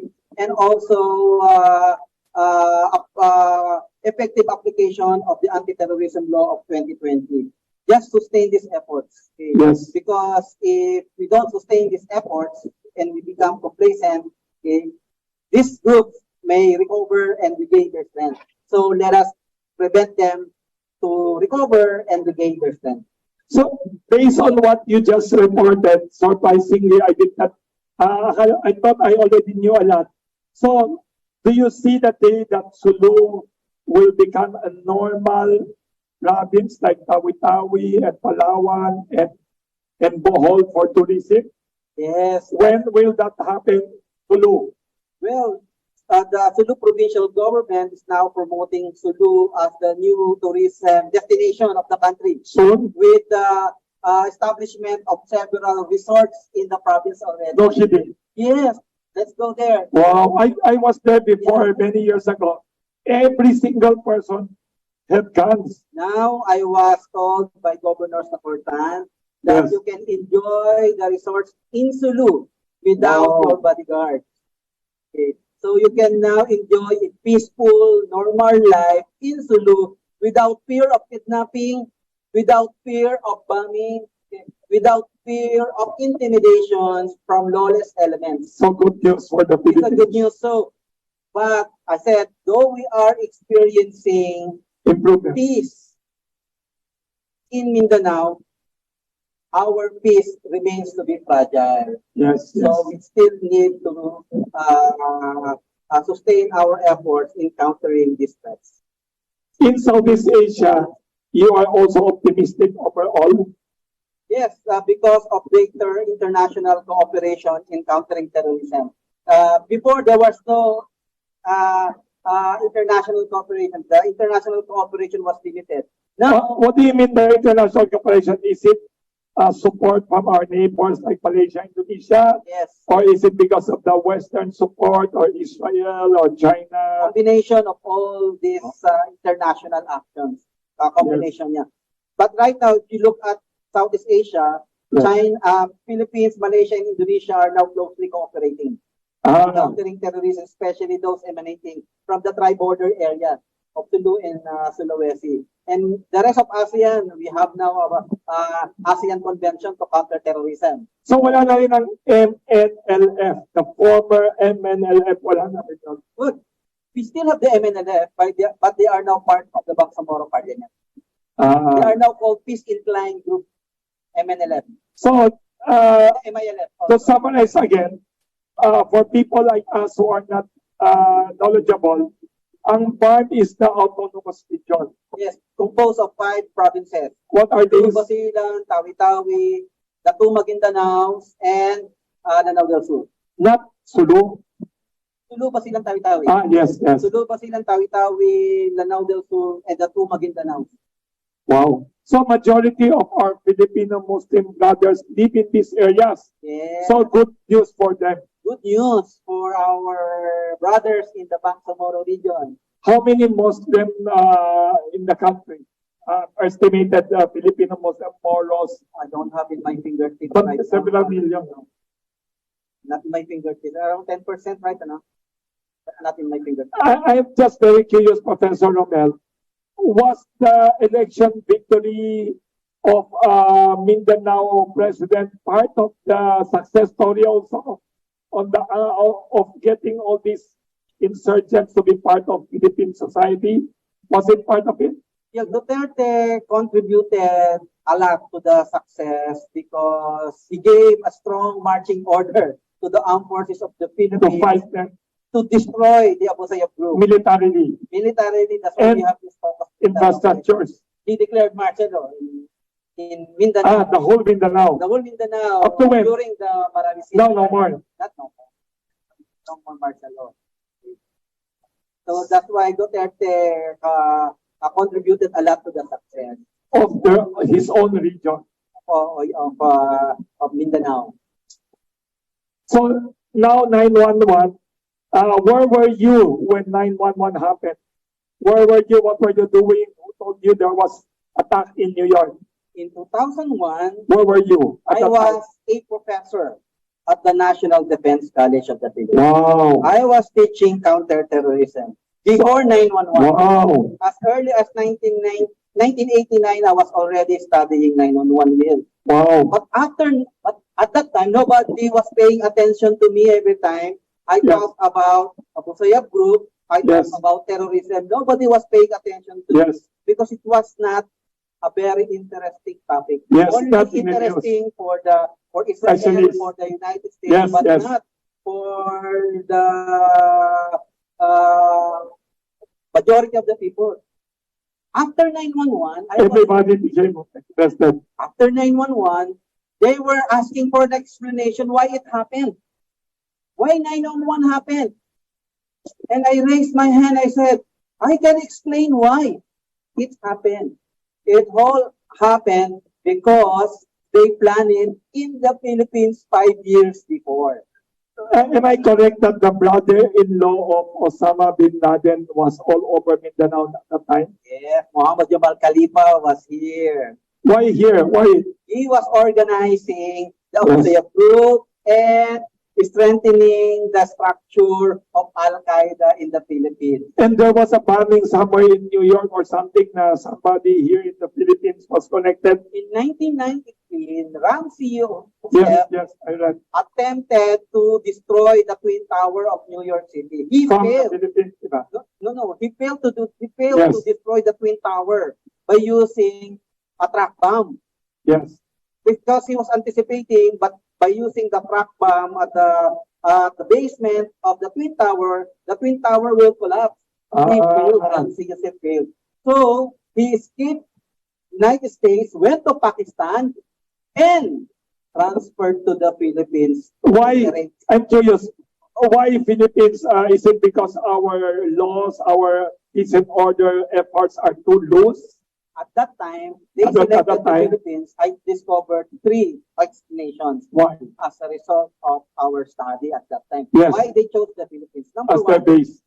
there was a very restive Muslim communities. So they have support network. Yes. They have support network. They could just. They can operate. Yes. Quietly. Yes. Second, they say that Philippine law enforcement authorities are lax. They can easily yes, or they can bribe. Yes. Okay. And third, it's easy to come to the Philippines. It was easy to come to the Philippines. So that's why they could come and go easily. Here. In 1995, they planned to destroy the Twin Tower. Okay, 5 years before 9/11. It's called the Bujinka plot. Yes. They went to Malate, the Dono Sepa apartment as their headquarters of terror. They planned to assassinate Pope John Paul II. Yes. And even they planned to assassinate former President Bill Clinton. Here in the Philippines also. Wow. The person over there Yes. was smiling. He was still a young rookie at that time, police Rico, but he was already doing intelligence. Anti-terrorism. Yes. He's smarter than me when it comes to this area. Wow. So in the Philippines, the religious extremist forces or groups are still here or no more? Less now? Yes, but they are not disappearing as I said. There are still sleeper cells around, but they're having difficulties operating. Difficulties because of, number one, we have a better way of countering the financing of terrorism. Without money, it's very difficult to operate. This is anti-terrorism law. Yes, not only part of the anti-terrorism law, but also of the Anti-Money Laundering Act. Second, we have a better intelligence and counterintelligence operation against them.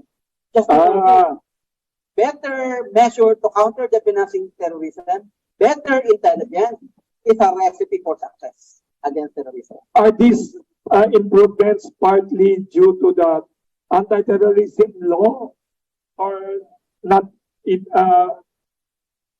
a product of a series of activities for capacity building after 9/11. Because after 9/11, our law enforcement authorities enjoyed a lot of capacity building programs, not only from the United States, but also from Israel, from Japan, from Australia, from the European Union. So we built Israel also helping us, of course.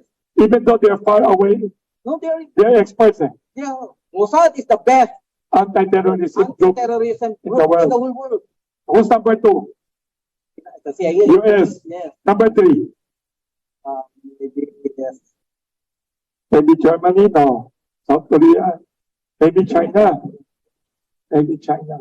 Because they have high tech to trace everything. Interesting, huh? So, good news. Overall, what you just described and analyzed today. So, because of waning terrorist threat, can we say peace and order in the Philippines will continue to improve? It is still okay. If we will sustain our efforts based on our current achievements, it will improve. Our overall peace and order. Yes. But as I said, our peace, the peace that we currently enjoy remains fragile.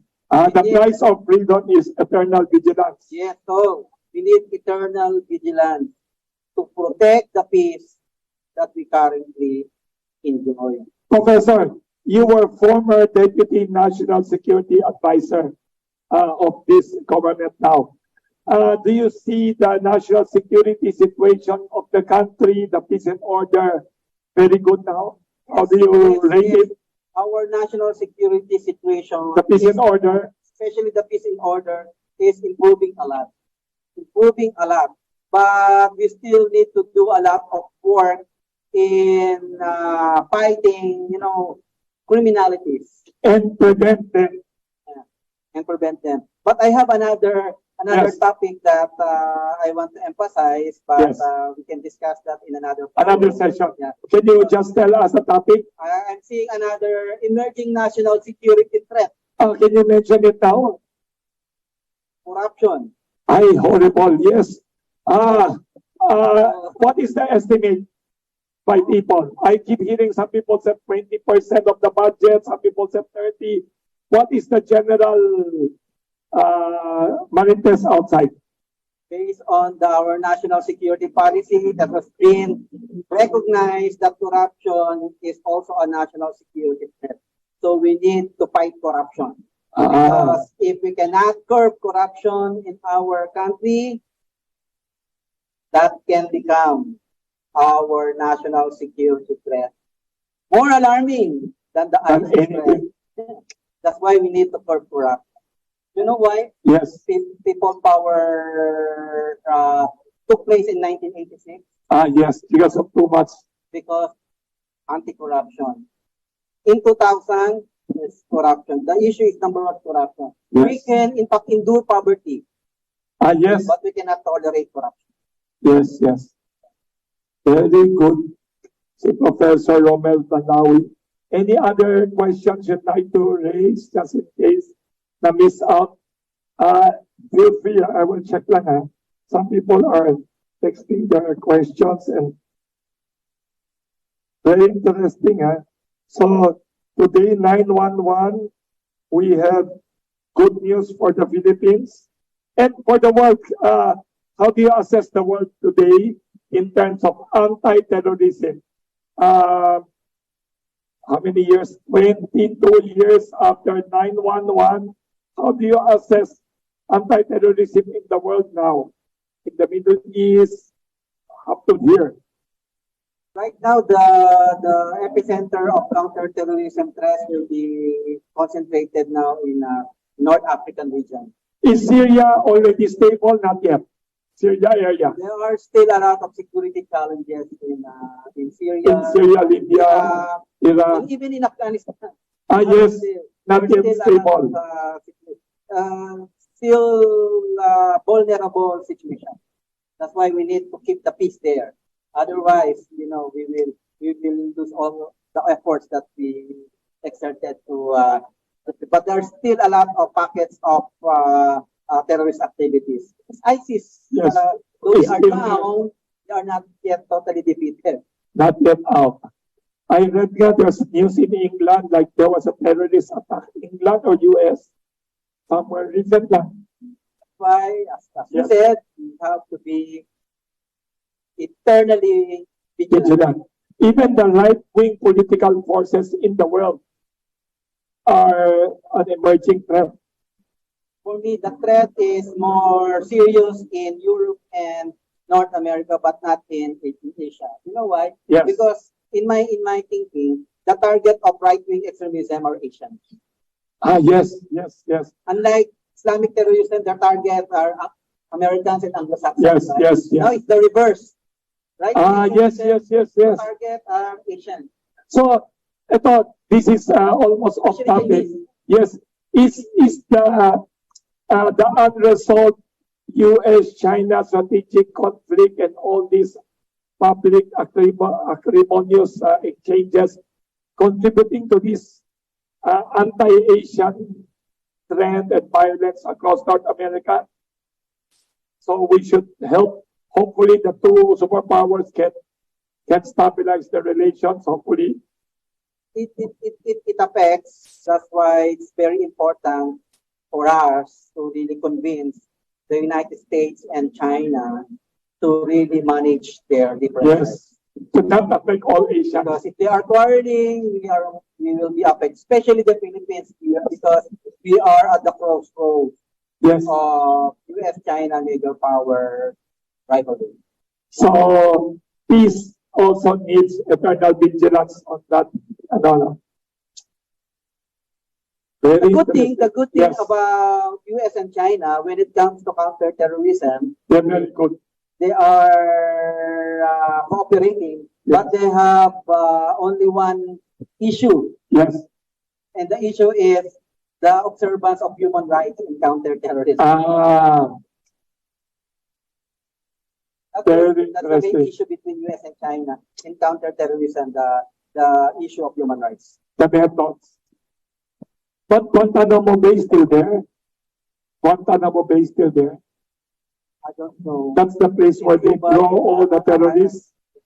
I think it's they promised to dismantle. Yeah, I'm not sure. I'm not sure of the current. I think Obama promised, but not yet totally dismantled and not yet returned to Cuba. Very interesting. So anti-terrorism is better now. Thank you to outstanding and vigilant intellectuals like Professor Romel Banlawi for helping us in the Philippines understand and react to terrorism better.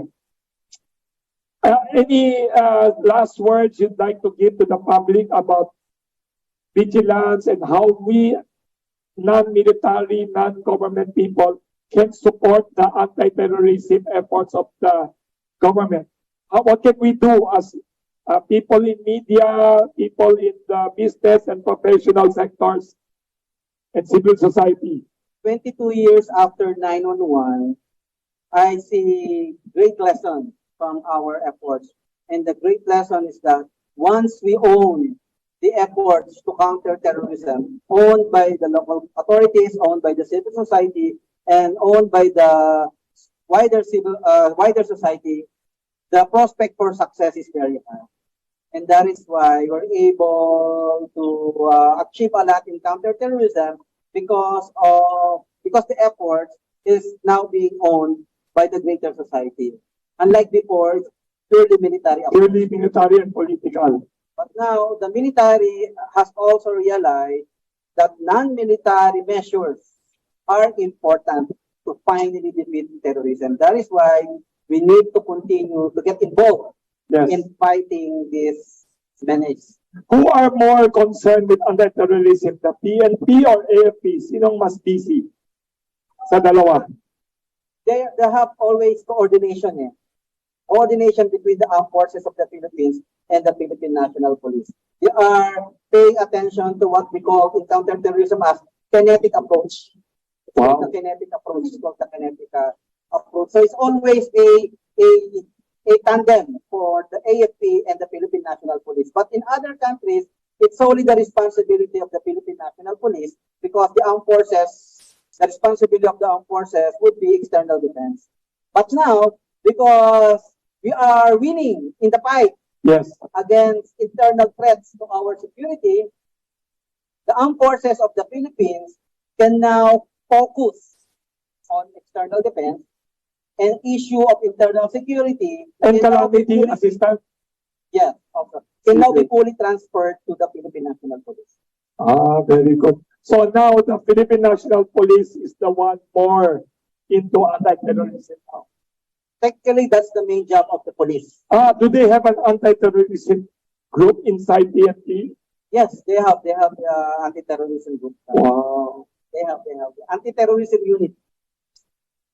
Thank you to Mr. Anti-Terrorism Professor Romel Banlawi. Thank you very much, Wilson, for the great opportunity. And 22 years after 9/11, let us not forget that it happened. So let's remain vigilant and alert in countering this threat. But meanwhile, let's enjoy the peace and go 5 other pets. Yeah, let's go to Sulu, Basilan, and Tawi-Tawi. Enjoy the beach there. Enjoy tourism there, and find out. Okay. Support Mindanao tourism. Support Mindanao tourism and support the Mindanao peace process. Thank you very much, Professor Romel Banlawi, for being very comprehensive, enlightening in your analysis. Your dedication to counter-terrorism studies not only contributes to intellectual development of our scholars and people who are students, but to actual peace and order efforts. Yes. Because terrorist threats in the Philippines are declining, yes. I am now lessening also my attention on terrorism in the Philippines. I am passing the baton to the younger generation to do terrorism research, because I will focus heavily now international relations, geopolitics, yes. West Philippine Sea, yes, and promoting better understanding between the Philippines and China. And preventing possibility of war in the region. Preventing conflict. Yes. And promoting international cooperation, especially in the maritime domain. How can, final pahabol na question, sorry, somebody just asked here. How do we avoid the Philippines getting involved in any war in Asia? How can we avoid being part of a war here in Asia? We are now part of this NDP, BFA, EDCA. Are we inevitable ba if war happens if an accident happens between US and China in the sea, will we Philippines be forced to side with US with all this rhetoric, anti-China rhetoric? Will we get involved in a war that we don't want? A war that is not our war? How can we avoid that? Professor Romel Banlawi. I am very sorry to say that right now we are siding with the United States under this government. So unfortunately, if there's a war, we might get pulled into a war. That is why I am very concerned that because of this preference to side with the United States, that might lose our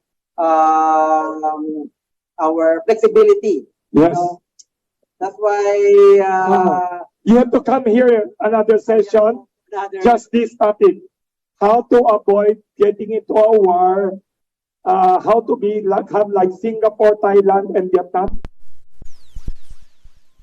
Thank you once again to the very brilliant, eloquent Professor Romel Banlawi, also book author and very good writer.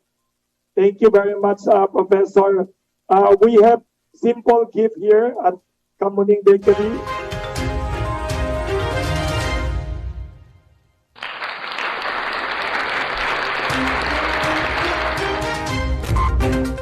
Ayun, so yun mga katropa, no, mga kaibigan, na panood natin yung ginawang Pandesal Forum dyan sa Kamuning Bakery sa QC, na kung saan nga ay about sa terorismo, no? May sinasabi na yung mga MILF, yung mga MNLF, no? So noon pa yan yung terrorism, noon pa yan naganap dito sa Pilipinas. Actually, hindi nga lang dito sa Pilipinas Okay, so mga kaibigan, oras natin sa hudyat, alas 8:11 po ng gabi, Philippine Standard Time. At bago tayo tuloy magtapos, sabay may sinasabi po itong ating katropang si Christopher De Los Santos na dapat daw sa mga barangay sila mismo ang magsasagawa ng pagsasaayos ng mga drainage sa kanilang nasasakupan. Kasi kung iaasa lang daw sa MMDA, DPWH, ay hindi nila kaya. Wala naman daw ginagawa itong mga kagawad ng barangay, no, chairman, kundi ang magpalaro ng basketball. Yan po sabi sa atin ni Christopher De Los Santos. At sabi pa niya, at totoo naman ho yun, no, mga katropa, na sa barangay, kasi po ang chairman at mga kagawad, may kanya-kanya pong komite. Tulad ng halimbawa, number 1 kagawad, DPWH, appropriation, tungkol po sa pondo, sa budget, meron po sa livelihood, meron po sa peace and order. So, dapat talaga, yun nga sinasabi natin noon pa, sa bawat barangay dapat may tinatawag na officer of the day, no? Tsaka yung dapat kung anong committee, dapat gumagalaw sila. Alam mo, committee mo, DPWH, so pagawain yun sa mga estero, kung ano man ang meron sa barangay na nasasakupan. Ang tanong, nagagawa ba ng mga kagawad nyo yung kanilang komite? Di ba? Bangod yung livelihood, nagagawa ba ng inyong number 2 kagawad? Di ba? So yung peace and order, nagagawa ba ng kagawad nyo na napatahimikin yung inyong barangay? So yun po sinasabi ni Katropang Christopher de los Santos. Hindi po yung after election, yung mga barangay, kukuya-kuyakoy, hihintayin yung session, hihintayin yung sahod, pipirma sila ng payroll, no? Pero after nun, hindi mo na makikita sa barangay. Yun ang sinasabi natin. Okay, so magandang gabi rin kay Bro Enteng Diaz ng Barangay Tagalag, kuya rin natin yung aspirant po ng Seller 45 ng Philippine Eagles. At si J. Racing Reyes, nanonood pa rin, magandang gabi ulit sa'yo. At siyempre kay Kuyang Christopher de los Santos. At sa lahat po ng sumubaybay at sumusubaybay sa programa ng New Millennial Online TV, na kanina nga nagsimula na ulit magprograma ang ating online haranista, si Randel Villados. At abangan niyo ulit siya sa susunod na Huwebes para sa iba pang mga awitin na inyong kagigiliwan. At siyempre abangan niyo na rin, malapit na rin natin itong huli, ang si Ate J, ang kusinera ng bagong milenyo. Muli po mga kaibigan, sa ngalan po ng ating itinunghay ngayong araw ng Huwebes, ikalabing-4 ng buwan na Setyembre taong 2023.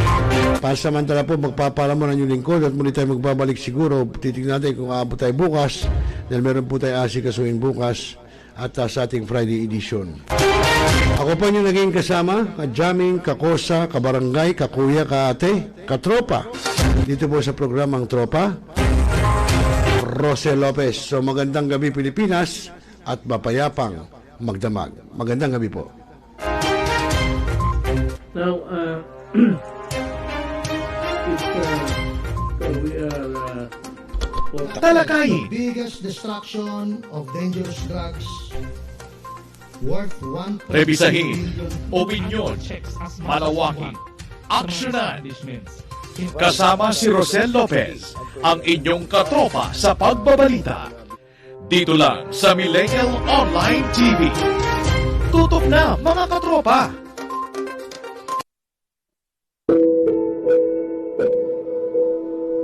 Ikaw ba'y nag-iisa?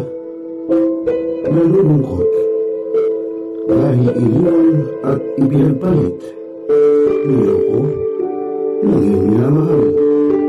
Kung ngayon, i-type sa inyong mga cellphone, Facebook o YouTube man ang Millennial Online TV. Dahil nasa Millennial Online TV na ang online haranista ng bagong milenyo, si Randel Villados. Sana'y di magmaliw ang dati kong araw nang di pang bata sa piling ni nanay. Nais kong mauli ang awit ninang mahal. You are the one who makes me happy when everything else turns to gray. Walk on through the rain. Walk on through the rain. Though your dreams be tossed and low.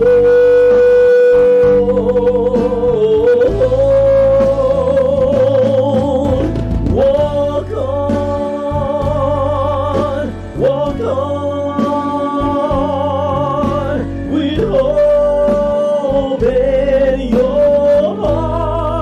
Haharanahin kayo ni Randall ng iba't ibang awitin para maibsan ang inyong inip at kalungkutan kahit nasaan man kayo.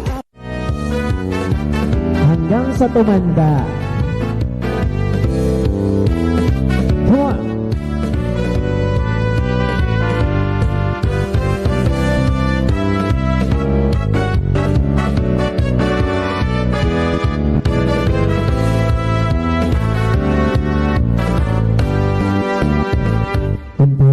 Matanda na, sana'y di tayo magbago. At pwede rin kayo makiduet kay Randall tuwing Huwebes ng hapon. Ano pa hinihintay nyo mga kamilenyo? Tawag na! Araw-araw ikaw ang gusto kong Hanap mo ba ay Unwind Ventures?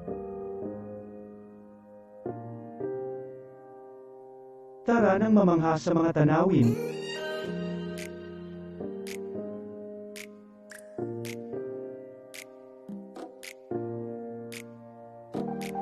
Ano man ang iyong travel goals?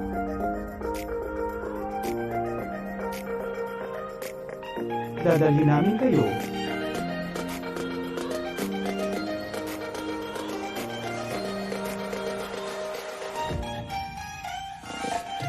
Sa Unwind Ventures at saya.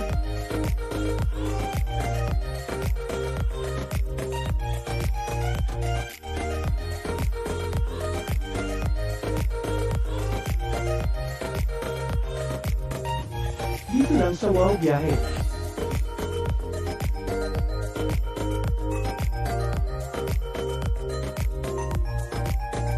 Kaya wow, di ba? Abangan dito lang sa Millennial Online TV. Barangay, pangunahing unit ng pamahalaan lokal kung saan dito pinag-uusapan ang bawat sigalon ng mga residente ng bawat barangay. Dito rin pinag-uusapan ng mga piling halal na opisyal na barangay ang mga proyekto para sa kanilang barangay. Kumustahin natin ang panunungkulan ni Kapitan dito sa Dama Barangay sa Millennial Online TV worldwide, ang katropa ng bawat barangay.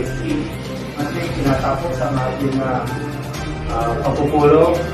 Maraming salamat po sa inyong pagdalo at tapos na po ang ating session. Enjoy na po tayo. Mga millennials, marunong na ba kayong magluto ng mga masasarap at swak sa budget na mga pagkain? Abay, wag puro lang kayo aksi at ML at puro pagkakalikot lang ng cellphone. Dapat marunong ka rin sa gawaing bahay at tulungan ang inyong mga mamsi. Kaya tara na, samahan natin ang kusinera ng bagong milenyo, si Ate J. At tuturuan tayong magluto ng mga masasarap na ulam para sa ating mga hapagkainan at swak pa sa budget. Ika nga, a delicious food on a proper price. Tara na, mga katropa!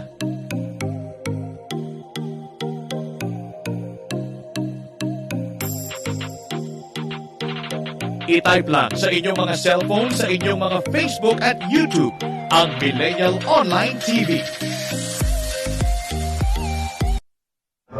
Hi, this is Hilary Gadon. Nananawagan ako sa ating mga katropa, no? At mga kaibigan, mga kababayan, na palaging tumutok sa Millennial Online TV. At yan ay pinangunahan at yan ay pinangangasiwaan ng aking kaibigan na si ROCEL.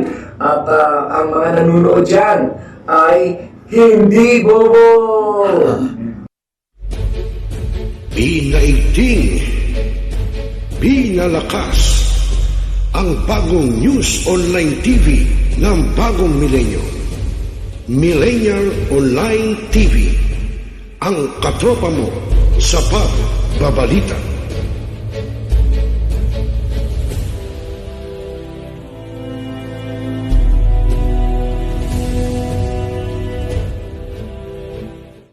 Mga kababayan, ang pambansang awit ng Pilipinas. Kayang pag-ibig, telas ng silanganan, alam ng puso, sa titik mo'y buhay. Lupang hinirang, tuyag ka ng magiting, sa manlulupin, di ka pasisingil, sa nagatak tutok sa simoy at sa langit mo pagaw, ay ginatang tulad, awit sa pagkayang minamahal, ang isang lang matawad mo'y tagumpay na nagtitindig, ang bituin at araw niya kailan ang may di magtitindig, lumang ang araw ng buwan, habit pagsingka, buhay langit sa piling ko. Ang ligaya na pagkay mga amin, ang mamatay ng dahil sa'yo.